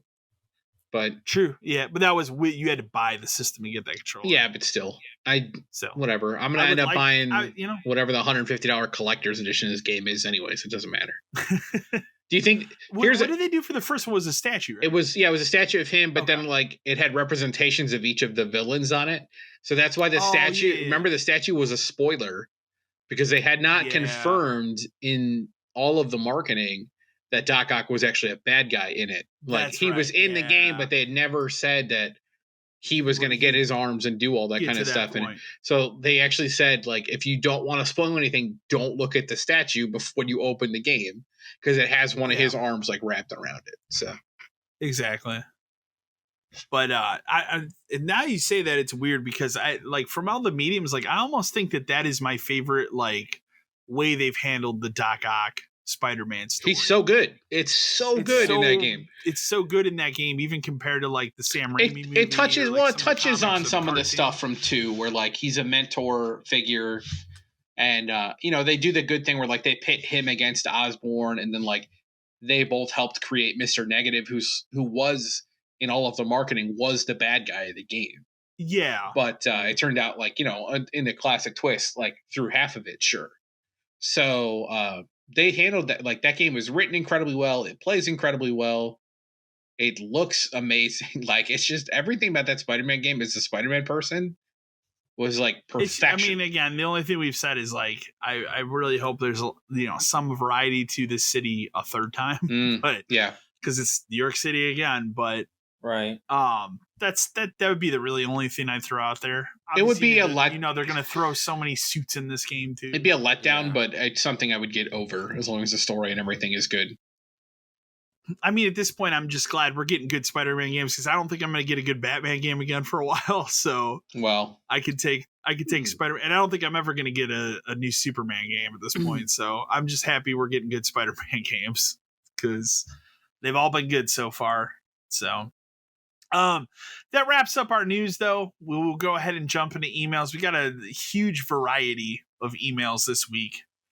I will go ahead and start with the first one. We got an email from Canada this week. We have Grant from Ontario, Canada, says, "Hey guys, love the show." It's a recommendation, by the way. Okay. Was curious if you've all seen the Vampire Survivors ripoff based on the new Renfield movie. It's only $4.99 on Steam, and honestly, it's not bad. I recommend it. Who knows if the movie is good? I have not seen the movie. I do want to see the movie. Because obviously it's a Dracula movie, so I have to see it. But also, like, I'd like to see Nicolas Cage play that role. It looks interesting. Like, yeah, I mean, I'm so I looked at. I have not played this game yet. I did buy it. I have it on my Steam. I've installed it on my Steam Deck, but I haven't tried it yet. It looks like, I'll say, when I did boot it up, I didn't actually start it, but like it's like a 16-bit version of Vampire Survivors. Okay. Oh, yeah. So Vampire Survivors is 8-bit. This is 16. It's got some great like 16-bit music, like in the main menu and stuff. So it looks cool. It's only $5. It's got really good Steam reviews. It's just, what a weird thing. Like, this R-rated horror comedy gets a Vampire Survivors knockoff game. I mean, how Steam works is, indie game becomes popular and then people copy it. That's how it works. Yep. Yeah. And then this one just happened to be probably a studio. Hey, this movie's coming out. Well, no, how it probably happened is it's a game studio that has licenses to make stuff based off of this movie studio. So they saw that and they're like, well, shit, we can make that game too. And we could just do it as a tie-in. And they went to the movie studio and the movie studio said, are you telling us this will sell and make money? And they said, yeah. And they said, fine, do it. Like, Let's do it. Yeah. It's something they probably just had rights to be able to do what they want. Because I used to have a buddy who worked at a place like that where they kind of would make games and then figure out a property it fit into that they could do. Yeah, that makes sense. Yeah.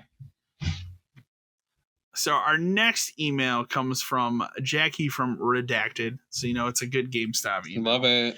Says, "Hi guys, love the podcast. Recently just discovered it after another manager friend of mine recommended it. I've got a unique situation that maybe you can help me with. Recently, my assistant quit after getting a better job, which I can't blame him, and I've been looking myself. However, because I am so short-staffed at my store, I didn't have any other key holders, and the 2 GAs that I have just are not ready for a key holder position. My DL transferred an assistant from a nearby district to my store. I was told this person is great at their job. They'll be a great fit and really do well. It's been 2 months since this has all happened, and nothing could be further from I know the why truth." you're laughing while you read this, and it upsets you know me. why I'm laughing. It upsets Keep me. going, but yes, I know why you're laughing. This assistant is constantly butting heads with me. We will go around my back and do things their own way, which always backfires because one of my 2 GAs will just end up telling me what they did. This is unbelievable. He's also very system biased, which in this line of work just isn't applicable. I mean, come on, you can have a system you prefer over the other, but if you want to work at GameStop, you need to be able to sell it all. Yet all they want to do is talk Switch all day and ignore everything else. I'm sure you are aware it is hard as hell to fire someone from GameStop when you are in my position, but what can I do in this case? What would you recommend? I would hate to just leave and abandon these 2 GAs, and I fully believe that if I left and found something better, they'll just promote this assistant and he'll be running the store, and I don't want to see that happen. Any advice you can provide, I truly appreciate it. Okay, so just hang on 1 second, because I feel like I wrote this email 5 years 8 ago. years that ago. was 7 years. 8 years ago. This is so insanely similar to the exact thing that happened to us. Like everything about it is just like if it was written now, because just change out the system. Just change out the system and a couple other things, but like. So Jackie, we had this exact thing happen to us, almost to a T. The only thing was he didn't come from outside the district; he was within district. So he was, So what happened was, we've told this before, but we'll tell it again. Where our assistant, who was awesome, he left, and it was same kind of situation. Like he moved, got a better job, great. We were happy for him, love it. But obviously, we needed an assistant to fill a position at the time, and. Was talking with my DM and trying to get stuff sorted out. He was like, well, I got this guy from another store. He's good at his job, blah, blah, blah. He can fit in. And I was like, you know what? Okay. That's the easiest thing to do right now, because at the time, you can't really say no in your position. It's hard to say. It's hard to say no. And at the time, well, you can kind of fight that kind of stuff if you don't think it'll be a good fit. But at the time, my wife was pregnant, and it was going to be the kind of thing where like I had to go on leave in a couple months, and it was just like, this is easier. He already knows how to do his job. I don't have to hire somebody from outside. Yeah. All this other stuff. Fine, whatever.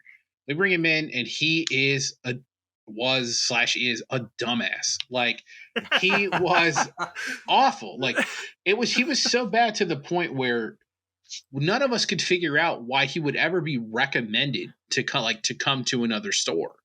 He could not handle anything by himself. Anything. He would constantly leave early or come in late and like lie about it or scam it and be like, well, this and that and this and that. I think that's what we used to finally get rid of. That was how we got him fired. Okay. But it also took me having to, well, remember, like we had to take notes. I had to take notes on things. I had to constantly like re-up this stuff to my DM. At the time we had, I don't know if this still exists. I don't think it does, but we had these things called like leadership rankings or whatever, which was a scale from like 1 to 5. And it was like 1. You give him a 1 every time. 1 is like, what the hell's wrong with you? 2 was like, you need to get better. 3 is you're fine. 4 was, you're capable of doing more. And 5 is like, you should just be a DM at this point. So I would get one from my boss, and then I had to give him one. And every month it was just 1, 1, 1, because his numbers sucked. You and our other SGA, who we talk about a lot, he's a kind of a dick, but he did his job and we could work with him fine. Better than most. Yeah, but honestly better than most. He would have been an all-star if he had a better personality. You guys both hated him. You couldn't get along with him. You would That's how we bonded. Well, honestly, that is why the two of you became good workers together. It's kind of funny. Because before that, the two of you hated each other so fucking much that I could barely schedule you together. But then you finally had someone to hate together. Yeah. Which actually worked out well in the end, because the three of us could run the store by ourselves. Yeah. It's just we had like, so he would tell you, he wouldn't even tell you guys to do things.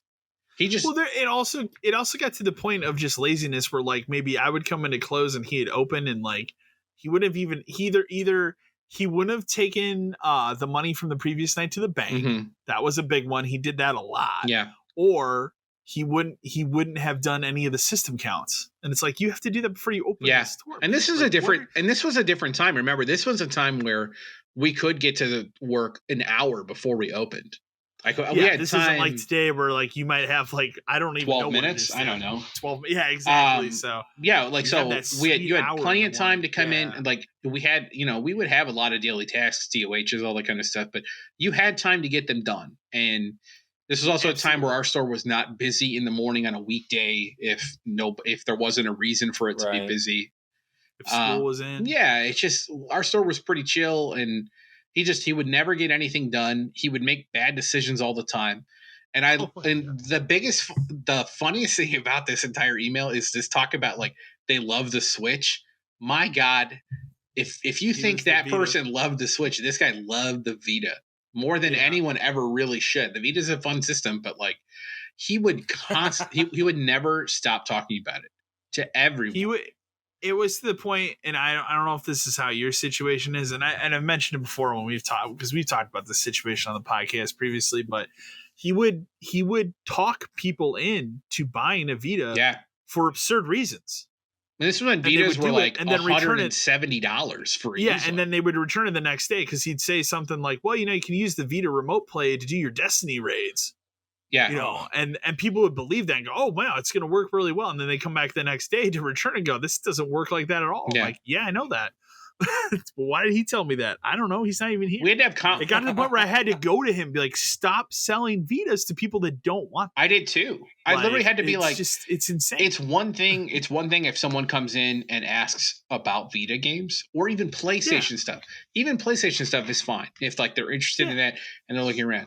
But when somebody comes in and they want a Wii game, which it probably would have been Wii or Wii U at the time, right? Yeah. You know, that's not part of the conversation. That's when you need to talk about like the DS or something like that, or 3DS or something like that. Like, and they walk out with a Vita. and they walk out with a Vita, and you're like, "What the fuck?" And then I just get a $200 return the next day. So it's like the next day, you just wasted everyone's time by doing. I couldn't tell you how many times that would happen where one would be sold and it's the next day it was getting returned. It would. It seemed like that happened for a couple months. It probably happened I would say probably 7 or 8 times, which it doesn't seem like a lot until you realize what it was. Yeah. Like selling someone a Vita who didn't want a Vita. Vita was a very niche system. And again, like you said, it was at the time where that thing was almost $200 used. So like that's a significant hit on your store. The next day. Yeah. $200 cash return right in the morning. Exactly. Yeah. I was going to say, especially if it's like a cash return first thing in the morning, awful. Which a lot of times that would happen. Yeah. And Jackie's right. Like firing someone at GameStop is hell. Like it was almost impossible to get rid of him. I had to keep notes of everything he did wrong. His final nails in the coffin were when I was gone for 2 weeks and he just ran the store like a complete idiot. Like he was in charge of and I even told Kyle and the other guy before I left, I said, you two are in charge. You do what you know is best for the store and don't worry about him, because I had to, because otherwise. And we butted heads with him that time you were gone, because you were out for like 6 weeks or whatever. Like we definitely butted heads. Yeah, I saved up vacation, took my leave, all that kind of stuff, and he just constantly made mistakes.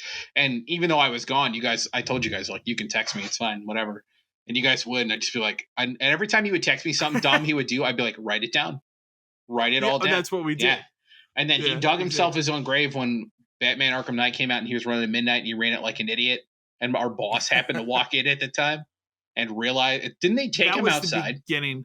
That was the beginning of the end. Yeah, because what happened was, I mean, I don't even think the DM saw like what he wanted to do with the pop, because basically like he went and got like pops and chips and stuff and then came in and set it up and then started talking to me about how he was going to sell it for money. And I just sat there, I'm like, okay, explain to me how that's going to work with the register. No. And he could not explain it to me. I'm like, that's why that doesn't work, man. Don't do that. Every time I did it in the past, I would spend, $10-15 out of my own pocket. But the DM came by, and obviously the DM came by because I'm sure he knew, obviously you were out and he wanted to see how this guy was going to run the midnight. Oh, he took him out. They were outside for an hour easily. And I mean, you could see the conversation was not going well. And it was just me and the other guy sitting there laughing because we're just like, this is exactly what needs to happen. And I think that's what first kind of started. That was when my DM of like, this isn't working. Finally got it. Yeah. And then it became, there was that. There was me dinging him on leadership scores for 6 months straight, because that was a factor for a long time too. And then there was his numbers were never good. And then just the blowing off. Like I remember the last time it happened, it was an insane amount of time. It was like half hour, an hour, 2 hours. And he basically, what would happen is the closer would come in and he'd be like, I have to go pick up my daughter. And he would leave. Yeah. And we're like, and you would just be like, what? And, we finally got him on that, because it's like, he wouldn't even tell me he was doing it. It's like, you realize you have to tell someone you're doing that. At GameStop, you have to tell someone or ask, or rather ask someone. So I want to say I remember the last time it was a Thursday, you were off, I was off. But the other third key, he was working. He was the closer, and it happened to him because I remember he called you and told you like, and this was like 2:00 in the afternoon. He's like, he left to go pick up. He's out for the I day. was pissed. He's supposed to be there till 5. I was super and pissed off. off. Like, what are you doing? And I got in the next day and I called my boss and I said, we're done. Like I specifically told him like, we cannot do this anymore. And I was like, here's everything he's done. Here's his timesheet. I had his timesheets printed. I had everything ready to go. And my boss was finally like, okay, well, let me call HR. I'm like, okay. Because remember, you had to convince HR to let you fire someone who sucked. And finally, she was like, okay, fine. Because I had a good relationship with her. So she was finally like, okay, fine. And then we finally just fucking pulled the plug. But like, it was hard. It took 6 months longer than it should have. It took me gathering evidence. It took and that's what I would say. Write down the situations and everything. Keep track of everything. If there's any like absences or anything like that, keep track of that specifically. I don't think that wasn't mentioned in the email, but again, if that exists, another good thing is like if he isn't good with numbers or customers, and your DM even like kind of understands that part, like maybe they've had a complaint or maybe they've talked to you about them. Tell your DM, can you do me a favor and just come in on a day when he's working? Yeah. A lot of times, not a lot of times, but there are some DMs who will do that because they like the sting. Well, they like the sting. Like they all love the sting operation. They do that because they live for it. But that will at least put pressure on this person to perform. And if they can't, then not. If they do, then you're kind of in a pickle here. But like the other thing I would hate to say is like, do not let the fact that this guy sucks prevent you from getting a better job. Like, please. Yeah. Do not let this person control your life. Like, I know you probably like GameStop. You clearly love like the rest of your team. And when I worked there and I worked there with Kyle and like the correct team we all had a great time. It was great. But like now you realize that like it isn't worth it. Especially if you have a family or something, you have to put that first. And like, put yourself especially first.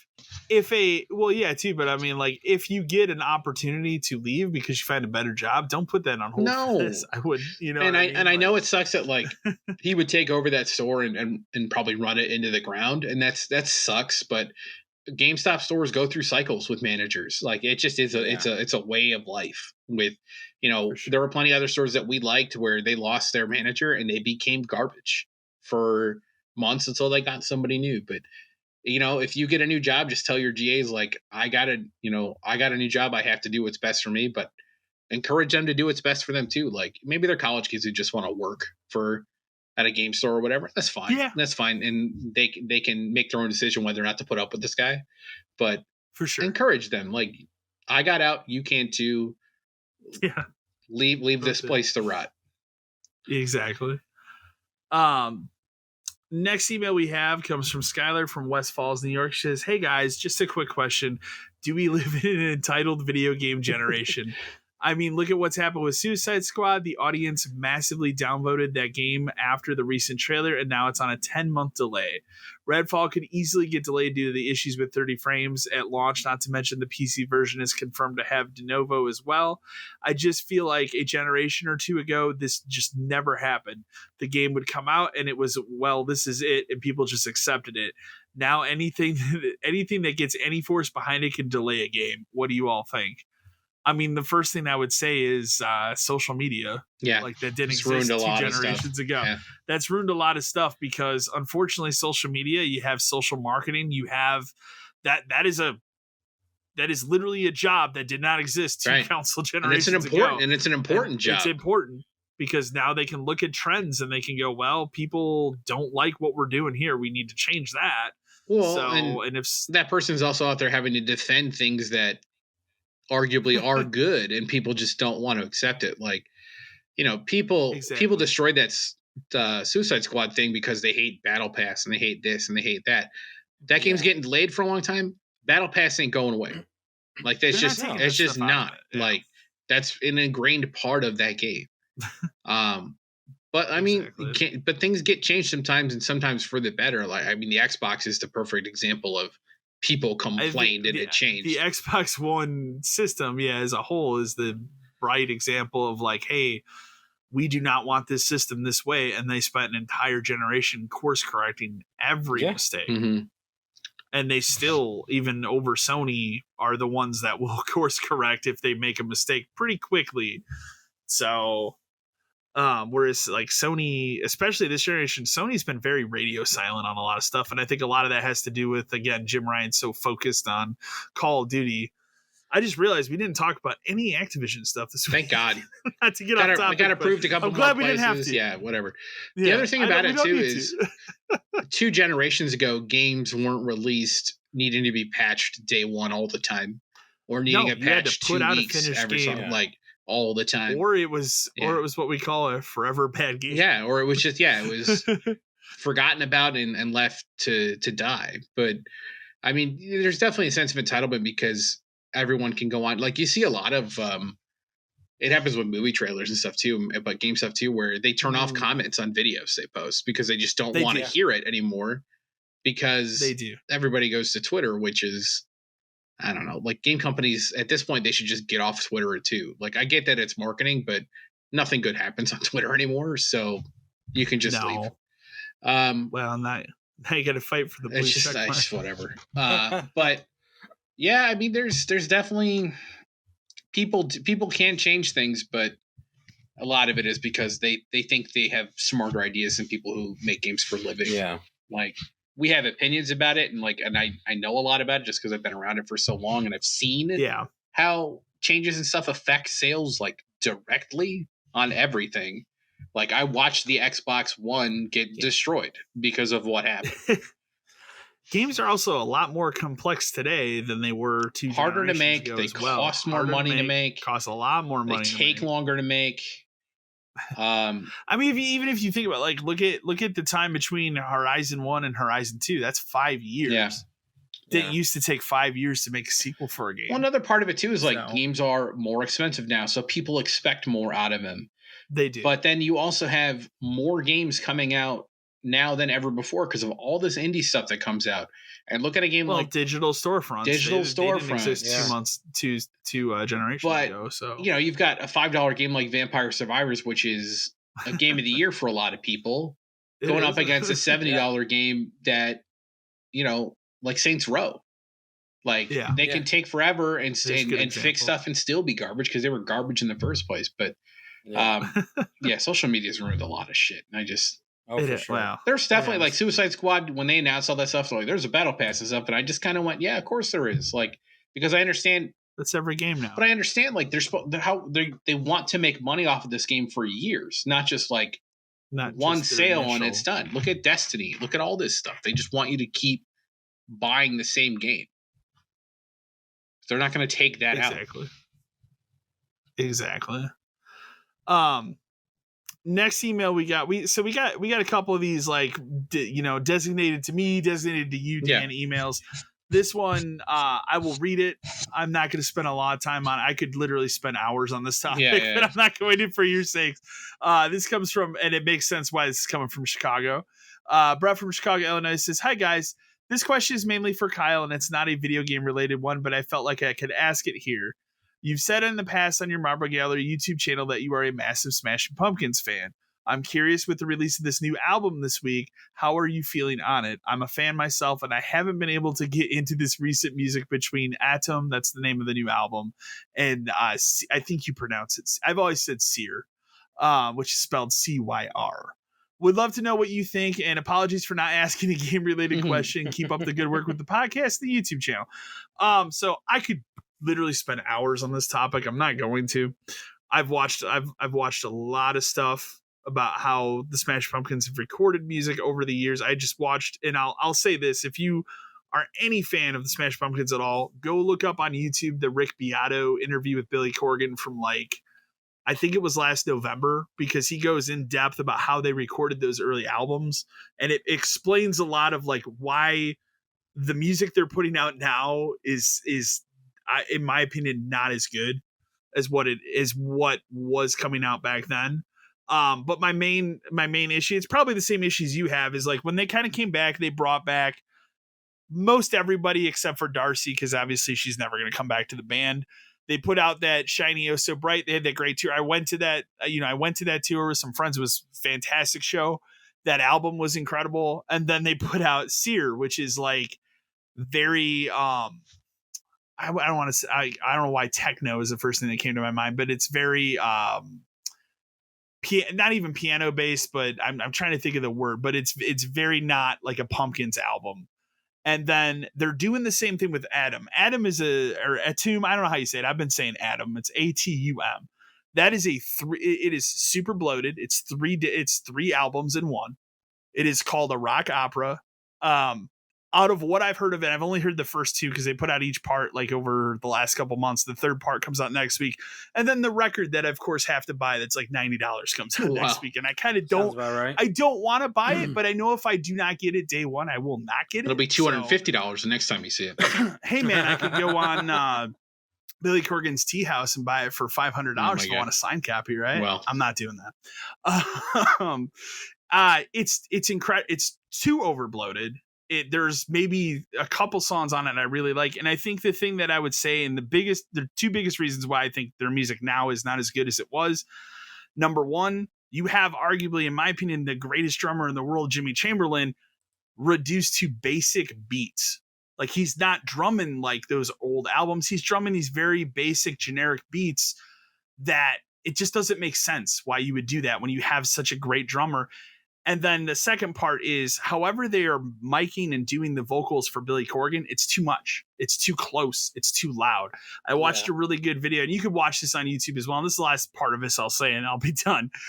You can watch a really good video on YouTube where some guy actually took the time to like remaster. I think it was Beguiled, which is one of the decent songs off this new album.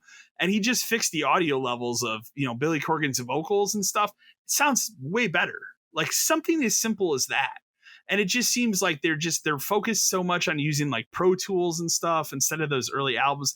They were a band that did not famously work with a click, which is kind of like to keep your beat. They didn't do that with those early albums, which is amazing. They do it today because every band today does that. So I don't know. I could go on forever about it because it's fascinating to me. It's not for a lot of people, but the last thing I'll just say is like, I'm going to listen to the last part of it, but I've been disappointed in it. Like, I kind of want to get back to what they used to do. This new stuff has been very hit or miss for me. So we'll move on before I bored Dan to tears. I know he loves Billy Corgan so much. That's the only part I know. Hey, no, the Walter E. Smith. That's true. Man, wait, it's a Walter E. Smith. I do know that Walter E. Smith, Jim. Yeah. Next question is directed towards you, Dan. This comes from Tony from Cincinnati, Ohio. He says, "Hi guys. This question is for Dan specifically. You were in video game retail for almost 20 years. What is your best get that you ever got from a trade-in or something that someone left in your store that you still have to this day?" Okay. Thanks. So I will do. I'll do three. I'll do a trade-in one, something someone left, and then a special exception. So first one was a trade-in one that I've talked about before. This was at Game Crazy. This is probably 2004-ish. And this guy came in. This was back, Game Crazy we still did everything retro. GameStop at the time really didn't We took it all on trade-in, sold all that stuff. But for whatever reason, there were some weird things in the system we just didn't take. And the system was a little antiquated because it still required trading in stuff was a bitch because you had to look up everything by hand. We did not have scanners. So you would literally have to type like PV-NES- or was NIN- to look up stuff in the system. Eventually you could get fast at it if you know what you're doing. This guy came in, he had a box full of stuff, and a lot of it was Saturn stuff. And I was like, oh, cool. I don't even think I had a Saturn at the time just because I'd never, it was a weird system to have, and I never had one. And started pulling all the stuff out and I started looking through stuff. And, we took 90% of it. But one of the games in the box was Panzer Dragoon Saga, which, if you're a collector at all, is famously an incredibly expensive game because there was only, I'm going to get the number wrong, but 20,000 or 30,000 copies of this game made. Yeah. And I laughed because on the back of it, it has a sticker and it says, like, at the time it's still, I left it on it. It says pre-owned at like $34.99 or something. I left it on just because I think it's funny. And, yeah, so looking up all this stuff, we don't take Panzer Dragoon Saga, and I'm kind of sitting there going, how do I get him to? How do I get this game? Because if we had took it in trade, I would have bought it. All those kind of stuff. We don't take it in trade, so I'm like, okay. I said, for whatever reason, we don't take this one, and the rest of the stuff was all kind of all over the place because Saturn stuff, especially 2004, wasn't necessarily expensive. But I said, we don't take this one, but I'm interested in it. What would you want for it? And the guy he was a cool guy. And he looked at me, he goes, well, I know it's kind of rare. And I immediately thought in my head, like, shit. And he goes, so I don't know, like $10. And I was like, yeah. And this is 2004 Game Crazy, where I really didn't give a shit what was on camera and everything because no one was watching our cameras. Nobody was. So I just whipped out a 10 and gave it to him and went, I'll take that. So that's my story of how I got a Panzer Dragoon Saga for $10. Yeah. Which is four figures now. At the time, it was like maybe $250. I maintained that I did not rip the man off. He told me $10.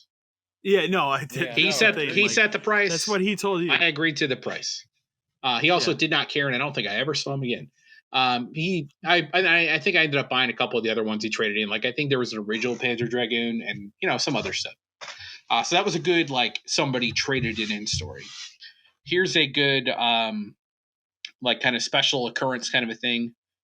This was probably the same year or so. And I'm at home.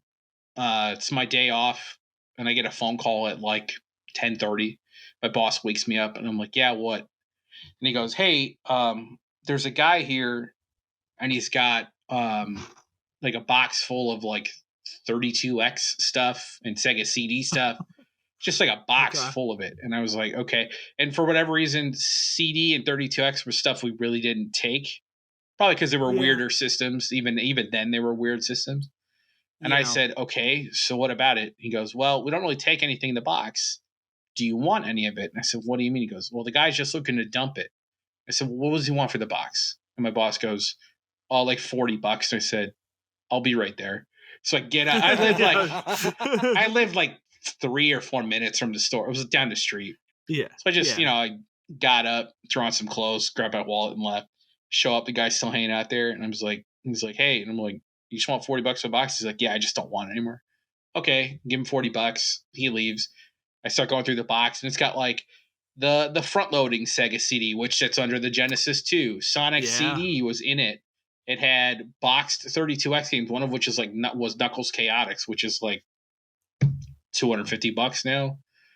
Just like it was just a box full of stuff that I got for $40 because my boss woke me up. So that was pretty cool. That was a good one.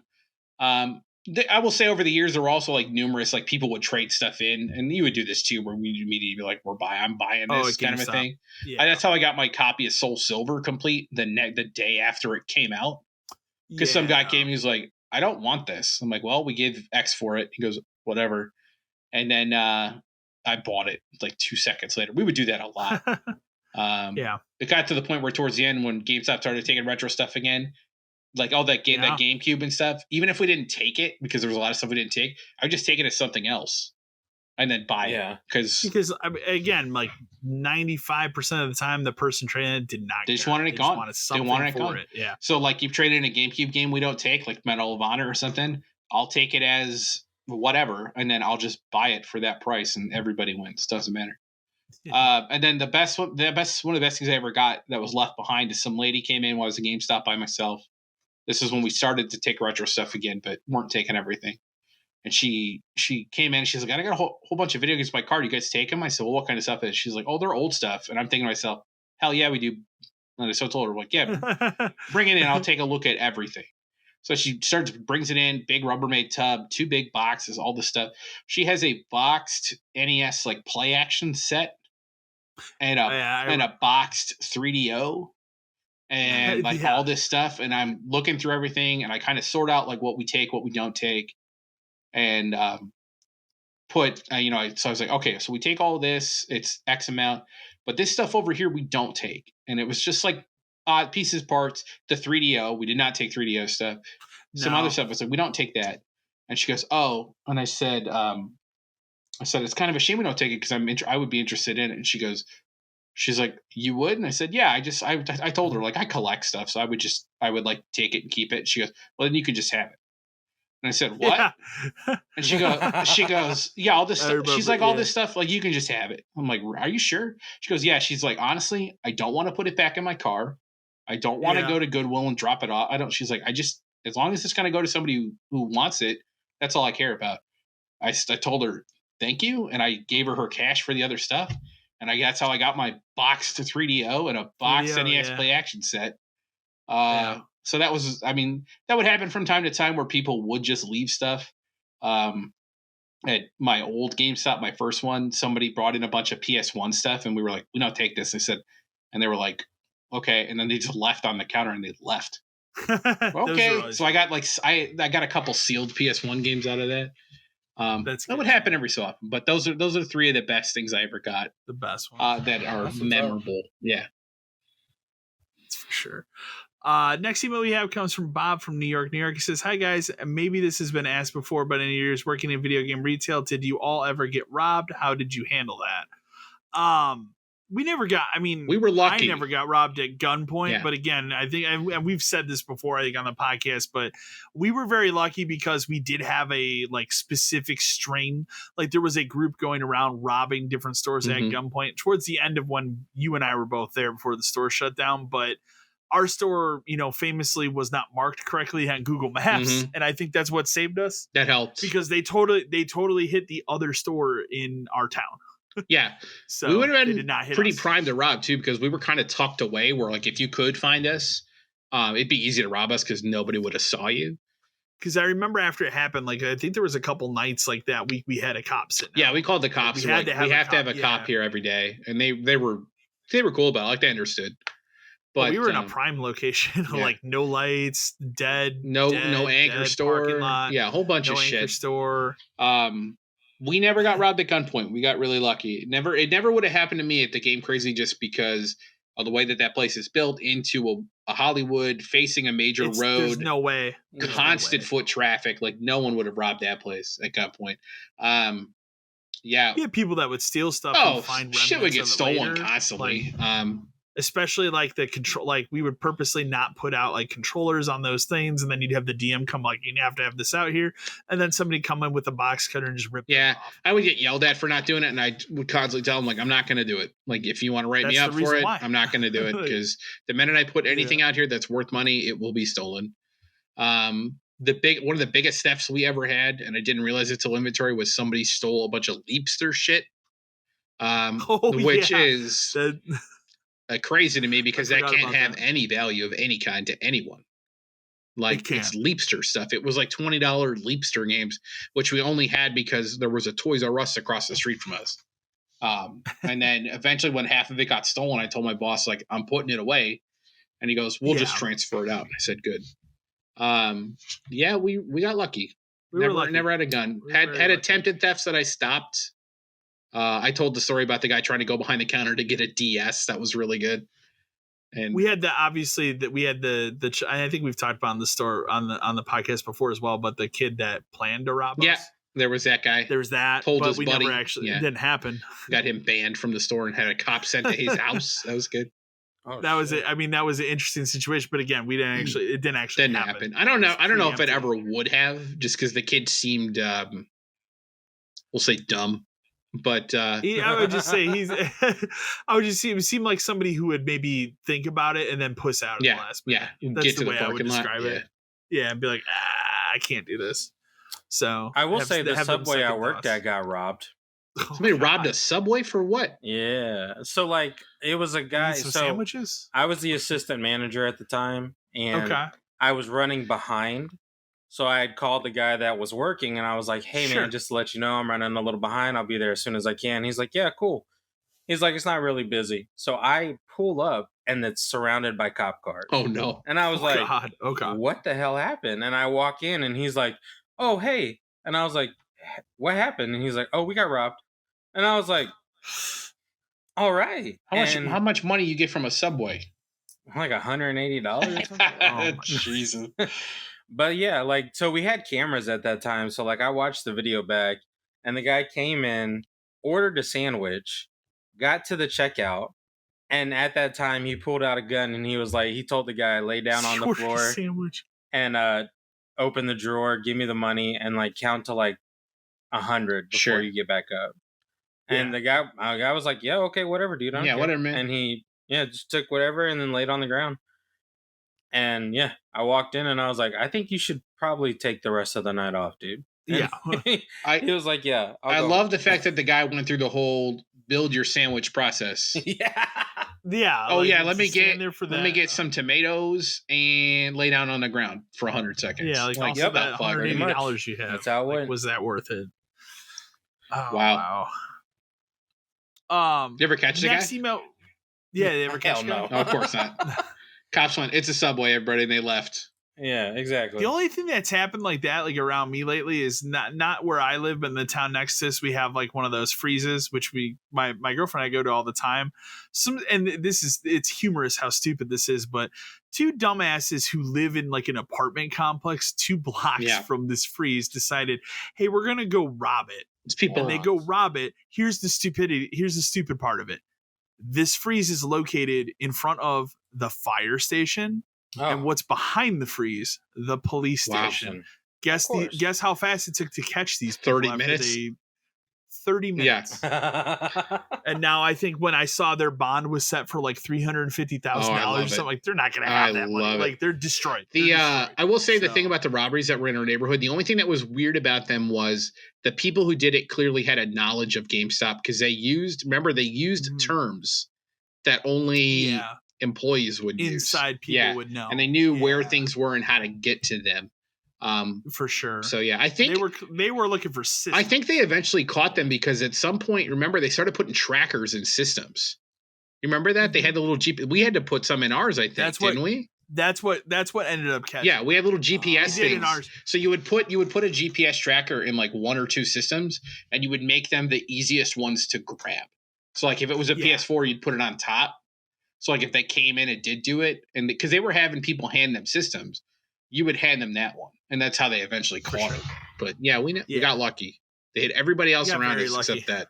Yeah, it was literally. I think they even hit. It used to be in our district, but the store south of us, they hit that one too. That was. Remember, we realigned. We weren't a part of that district anymore. But yeah, it was basically they hit stores that were on like major roads too. It's all stuff that had easy access to get in and out. For sure. Next email we have, this one's directed to me from Fred from Irving, Texas. He says, howdy y'all, was curious. I remember last year Kyle had talked at length on playing the Evil Dead game. I was curious, being a fan, are you going to see the new movie? What are your thoughts on the franchise continuing past Bruce Campbell? So I actually saw it last night. I'm not going to spoil it because Matt's going to go see it tomorrow, so I can't talk about spoilers. Dan you'll never. I'll never see it. Movie, so you'll never see. I remember when the remake came out and you wouldn't watch it. We watched it with your wife and you sat in the other room. I sat in the kitchen while you guys all fucking watched that movie. I think I was building a Lego set while you guys doing it. I think you were building a Lego set when we watched it. I fucking loved every minute of it. And the funny thing was when we got out of the movie, like I didn't realize this when I was watching the movie. It like Mario, it was almost this movie was not sold out, but it was full. Like we had a full house to watch this movie, which is interesting. The question I asked her, my girlfriend, when we went, I'm like, do you think people still care about Evil Dead 40 years later? They fucking still care about Evil Dead 40 years later. Not like without spoiling everything, I enjoyed every minute of it. It is gory, but like it's not. I saw somebody like it's the goriest movie I've ever seen. No, for me, RoboCop still tops that, but really? It is pretty violent at times. Yeah, RoboCop, dude, have you seen how he gets shot? Yes, I've seen RoboCop. That. It's fucking insane. Or like when the dude gets melted by nuclear waste, like nothing tops that for me. This movie, like, there's not a lot of humor. There's a little bit, but it's going towards Evil Dead 1, not the humor like Bruce Campbell stuff. Mm-hmm. They do a really cool, this movie has a really cool like intro and ending that without spoiling it does something really cool you don't see in movies very often. And that's all I can say, because if I talk about that part of it more, it will spoil something. I do like the new girl that they chose to be kind of like the Ash character in this movie. She's fantastic. And I hope the way this movie ends, you could make a direct sequel to this, and I'd be super happy to see that character continue. but I laughed when we left the movie. My girl, I was like, I asked my girlfriend, I'm like, did you like the movie? She's like, yeah, but like, you seem to really like the movie. And I'm like, yeah, no, I enjoyed it. She's like, you were laughing the entire time. Mhm. Like you were just sitting there chuckling, like having it. She's like, you chuckled and had more fun in this movie than you did Mario 2 weeks ago. Like she could not Yeah. believe, like the entire time. I'm like, so, you know, shit's happening. People are getting cut up. There's one thing that happens with an eyeball. I'm not going to go Nope. further into, Nope. but like I laughed the entire. I had so much fun from beginning to end with it. So it's fantastic. I highly, anybody that's an Evil Dead fan, I highly can encourage to go see it. What's crazy too is I looked up after the guy that they picked to do this has only done one other movie, and now I want to go watch that because it's also a horror movie. Oh, This is this dude's second movie, and they let him make a fucking Evil Dead movie, and it's really good. So, and I do also like it's new. So like when they did the remake, that remake's good. I maintain there is no bad Evil Dead movie; they're all good. But the remake was a remake. This is new and fresh and different. It's set in a high rise. So go see it, support it. It's really good. I cannot wait for Matt to see it because then I can talk to somebody else about some of the crazy shit they do in the movie. So I'm not going to spoil any more of it, but I'll just say go see it if you like Evil Dead. It's fantastic. I would like to state for the So- record that although I will not watch this, I have seen the first one, the second one, and Army of Darkness. And Army of Darkness is one of my favorite movies. Those are great movies. Yeah, those are. Great I just can't movies. stand this kind of shit anymore. No, it's Yeah. well, it's different Yeah, level it's- today for sure. Yeah. So next email we have comes from Henry from Hoffman Estates, Illinois. Says, hi guys, love the conversation about the Mario movie last week. My question is, besides the obvious sequel to Mario, what Nintendo property would you like to see handled on the big screen next? And would it be animated or live action? So Well, I would think obviously, they other would than stick a to sequel. animated. I would think so too, but like I was thinking, like, what if you did a Zelda movie, but like, would you do it animated or could you get away doing live action? So I think if there's one franchise you would do live action out of all of them, I think the obvious choice would be like Metroid, because Oh yeah. that would work because it's one character and it's an aliens type movie, and you could make that. Obviously, you're not going to make it like R or super intense, but you could make it Yeah. more atmospheric if it could actually be shot in real time, and then make that franchise that way. So, and then like obviously like Kirby and stuff, you stick to animated because he lends himself. You'd have that. to. But Yeah. I think Yeah. you lean into doing a sequel to Mario first, and then you test the waters with other stuff. yeah, Mario 2's got to be the next. That's one. got to be the first thing. And they're you You got to already talking prove about that. Yeah, So well, you got they've to proved prove it. that it works. Yeah. So, question though, if you're talking about doing a Zelda like a TV series, if that's the route that they ever do choose, what streaming platform do you put it on? Whoever owns That's who- Illumination, which is Peacock. Yeah. Is it Peacock? It's either that or Paramount. It's one of And those. I think it's NBC. I think it is Peacock. So, Oh, yeah, so I no, think it'd be okay. Peacock, but I think Pretty sure. I think a 10 episode like animated Zelda would be awesome because a Zelda kind of deserves more than an hour and a half. It deserves more than a movie. Yeah, like a movie. There's unlike Mario where you can kind of write it however you want. Mhm. Zelda, there's enough there you could fill a season of a TV show. 10 That'd be episodes, fine. 40 minutes. But I don't think I want a live action Zelda just because You can make it animated, but make it for older. yeah, Like, like it doesn't have an to anime be- style. Yeah, and I would be fine with it. I think a lot of people would be perfectly fine with that. The problem, I was thinking about this too, like the problem with like a Zelda movie, the main problem with that, what's the main problem? He doesn't We know. talk. Yeah, that's the big yeah. thing. So Like, Mario we'd have talks. we'd have He to don't talk. change kind of what Zelda is, but I think I'd be okay with it if they did the cartoon forever ago. It's terrible, Well, but it It's exists. terrible. But this yeah, would I be think better. a 10 episode thing and maybe base it off of Link to the Past just because that's the one I think people would want I the think first you one either based off of. I think you either do that or you do Ocarina. I mean, if I were to choose, I think I would start with Link to the Past, but I could totally see them being like Ocarina because Yeah. Sure. so. But they're both 64 they're generations. both but they're both arguably incredibly popular. I have no problem so, with whatever yeah. they choose in that Yeah, case. I mean if it honestly, was or me. write your own story, it's fine. As long as it's got Link, Zelda, and Ganon and Triforce, it's fine. You're But fine. Yeah. I would like a Metroid. I'd like a Kirby. I think would be a good next step after like a Mario 2 for Animated, another yeah. animated one to look the same. And then Do we get MCU level deep where we've got an Ice Climbers movie and we've got, Donkey Kong Country, like Donkey Kong Country in the exact same style would work too.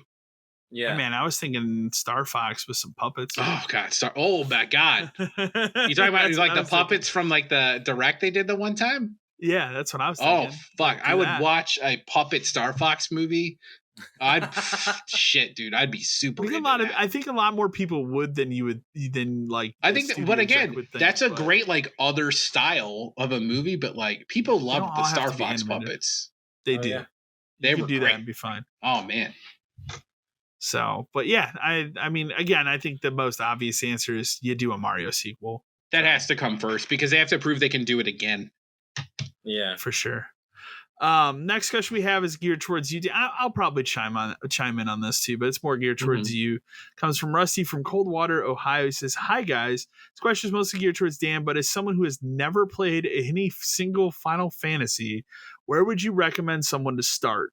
I know besides the 13 series, they aren't connected, but I just look at this series and I want to get into it, but I have no idea where to begin at all.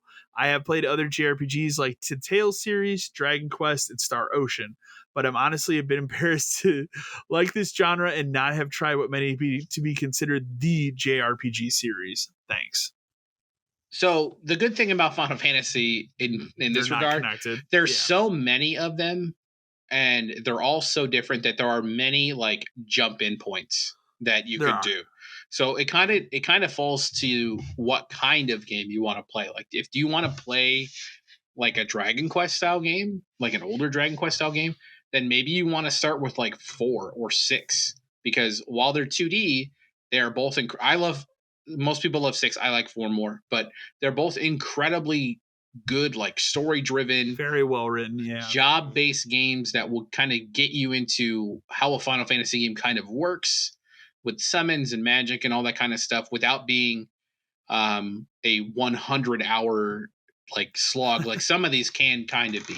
Some of them can be. If you want to start at the roots, you don't have to start with 1. I was talking about 1 earlier. You do not have to play that game. It is very basic and somewhat broken.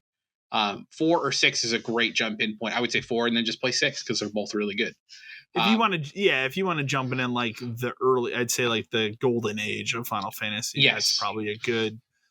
If you want to experience like what that series became, then 7 is the obvious, like this is probably the first one you should play. I wouldn't even say that like Remake should be the first one you play, because that is a modern game based on that one. So like 7 is a better option. And it's important to know too that Final Fantasy Remake is not the whole. No, yeah. So you're gonna miss a lot of it if you've never played one before. I think 7, and you can get that 7 like remaster. I think that's what we would technically determine it's called now. You can get that anywhere. That's on any platform. Well, yeah, and like it's on sale all the time. It's generally like $9 to $15, but whatever you pay for it is worth it. I think of those 3, like 7, 8, 9, PS1 era, 7 would be the one. Don't start with if you've never played 8. one. Yeah, don't start with 8. 7 is more traditional RPG. 8 tweaks a lot of stuff. 9 kind of goes back to traditional RPG. Kyle hates 9. I love 9. I would tell you that if you I'm going to try and replay 9 this I would tell you that if you play like 6 and you end up really liking 6, you will like 9. Like they have a lot of similar themes, like the jobs and the story and kind of what happens and where you go kind of a thing. Like 9 is very old Final Fantasy kind of in a current day. It just came out at a bad time and it got forgotten about, and which is a bummer because people are, trying it now, and I think people like it more than they admit. Now, if you want to get more modern, 10's another really good point to jump in. Like maybe of like more modern. Yeah. Like if you played Dragon Quest 11 recently, like Final Fantasy 10 would be a good one. 10's a great place to jump in because it is strict turn-based. There is no active time meter like some of these other games have, where it literally like it's your turn next. Here's who goes next. You can manipulate that in some ways. It's also pretty grand in scale. It still looks good, especially if you play one of the remasters. The remaster, yeah. The remasters have more content in them, which adds some stuff to the end of the game, which you'd miss if you had played it on PS2. If you like it and the story is very good. It's got really good like set piece points. Yeah, even the intro specifically. The intro is good. There's the parts that lead up to like the first major event in the game are good. Mm-hmm. Even the end game is pretty good. There's a lot of extra stuff to do. It should be noted too that like 7, I would consider 7 more open world because there is a point in that game where you kind of can go around and explore. Like you are meant to go on a path, but you're not restricted. 10, you are restricted. Like 10 is you go from point A to point B to C to D, and it's kind of the way the game works, and that's fine. You do get to a point where later you can kind of explore, but they're little pieces of maps and stuff. But 10, you would never go wrong with 10. Like 10's a fantastic game, and if you like 10, I like 10 too. I think it's fun to play. Yeah. It's not a great game, but it continues the story in a little bit, and like you get some new characters and it's fun to play. As someone whose favorite Final Fantasy is 12, do not start there. Okay. It's just not like that's not a good introduction to Final Fantasy. No, it's not. It has a really great story that is very like Star Warsy, political based kind of stuff, like people in the shadows making decisions kind of stuff. But the gameplay is wildly different. That game is much more open world than 10. Like it's pretty cool because early on you can go to a lot of places like right off the bat. You're kind of gated like most Final Fantasy games, but it's really good. Don't start at 13, even though I like 13 in the trilogy. Just don't start there. It's not a good place to start. Again, 15, very different. 15 would be if you want something action based. 15 is not bad. Because it is very like mash X to attack. Warp around. It's open world. You drive a car in that game. So it's definitely a little weird. And then obviously 16, even having not played it, don't start there either. I wouldn't. I don't think it's a good place to start because that combat looks wild. Yeah, it's gonna be. It's different. But so like if you want old school like beginnings, 4 or 6, 4 then 6, like that's a good package. If you want 3D, a little bit more open like kind of stuff, PS1 era 7. If you want turn-based, like if you like Dragon Quest a lot, 10. If you want action-based, 15. Those are kind of your options. Like they're good jumping in. They're all really good jump-in points. And then the best part is like you play 10 and you really like 10, you kind of understand how it works now. You can jump to any other point. You can go back to 7, then you can play 15. But there are certain ones that like I would not play until you've played other ones, like 8 or 12. 9, I would say only play after you've played ideally 6, maybe 4. Like there's, and then 1, 2, and 3. Honestly, if you've never played them, but they're skippable. They're not important. 5 kind of the same way, and then Tactics. If you get a chance to play Tactics, play Tactics. Tactics is really good. Yeah, Tactics is very good. Completely different. But if you like tactical games, Tactics or Tactics Advance, if you can get a hold of it, is very good. Not Advance 2. Our final email this week comes from Rhonda from San Francisco, California. It says, "Hi guys, really enjoyed your conversation about Holy Grail items and collecting retro games a few episodes ago. My question is, if there's an opportunity that came up for you to get one of those items, is there something in your collection you don't want to part with but would to get it? Thanks." So I've actually been thinking about this recently, and I mentioned this to Matt maybe like a week ago. I don't think I mentioned it to you, Dan. But I'm actually thinking about, it's not a game, but I've been thinking about like, and you know where I'm going with this. I know. The store down south from us has that Xbox 360 sign I really want. That's something that's important to me. Mm-hmm. I've been thinking about taking, because we're at the high buy-in, I've been thinking about taking that Fire Emblem Fates and being like, would you do this? Because it's roughly around the same price. I mean, I don't think Fates is going higher. It will over time because the shop has only recently shut down. Okay, but that again, sign ain't gonna get any cheaper. But the thing is like, which do you prefer? Like, obviously, Fire Emblem doesn't mean too much to you. doesn't mean as much to me as like a lot of other people. But again, then at that time, like I do have the other ones. You know what I mean? Like then now I have a hole. You know what I Right. mean? Yeah. That's the thing where I'm caught up on. I'm like, well, do I want to do that or not? I don't even know if those people still have that sign. Like I'm gonna find out next That's time I fair. go down. Yeah. Like, and honestly, I'd be like, we need to plug this in, make sure it works. But that was the only thing I could come up with recently, like for me, where I'm like, I would be maybe willing to do that because I really want that damn sign. So, but that means something to me. I mean, I have a big 360 collection. Yeah. At some point, we'll have our basement remodeled, and I want to have that sign for that. So, and that's again, you don't see that every day. I don't even see those on eBay. So, Is it is it a neon one or a shadow box? So it's like a circle, and then it has a neon, the Xbox 360 logo. Written So, like the word is written. yeah, Is it it's like like my a Funko cylinder. signed? Kind of like that, yeah. And then it has Xbox 360 written on it. Okay, I think I know. Like it would have hung on top of a section for 360. Okay. In some sort of retail environment. I think I know been a what you're GameStop. talking about. So yeah, Game Crazy. We had those signs. We had PlayStation 1, PS2, Xbox. That's what I'm thinking. It came from somewhere like there. So. Yeah. But I guarantee you it was something where somebody dragged it into that store and was like, I need to get rid of this. Yeah, It's just been probably. sitting Yeah, there. for sure. So I'd be surprised if it's gone because I've seen it every time I've gone there. So over the years. So what about you? That was the only thing I could think of. We've talked about it before. We're like, obviously I'm a Super Nintendo person more than anything else. And even though it's not like the best game or whatever, like I've always wanted a copy of Harvest Moon. And, and well, even a loose copy at this point would be nice, but like a complete one would be the goal. And we've talked about it. I have a copy of Musha for Genesis, which I got from a friend through other reasons and stuff, and I just kind of have it. Yeah, but I'm not a Sega person. Like I have Sega games that I collected, and random ones here and there. You're like me. I didn't grow up with Genesis. So. No, and I don't care that much. I just know what Musha is, and I know that like if I get rid of this, I'll never see it again.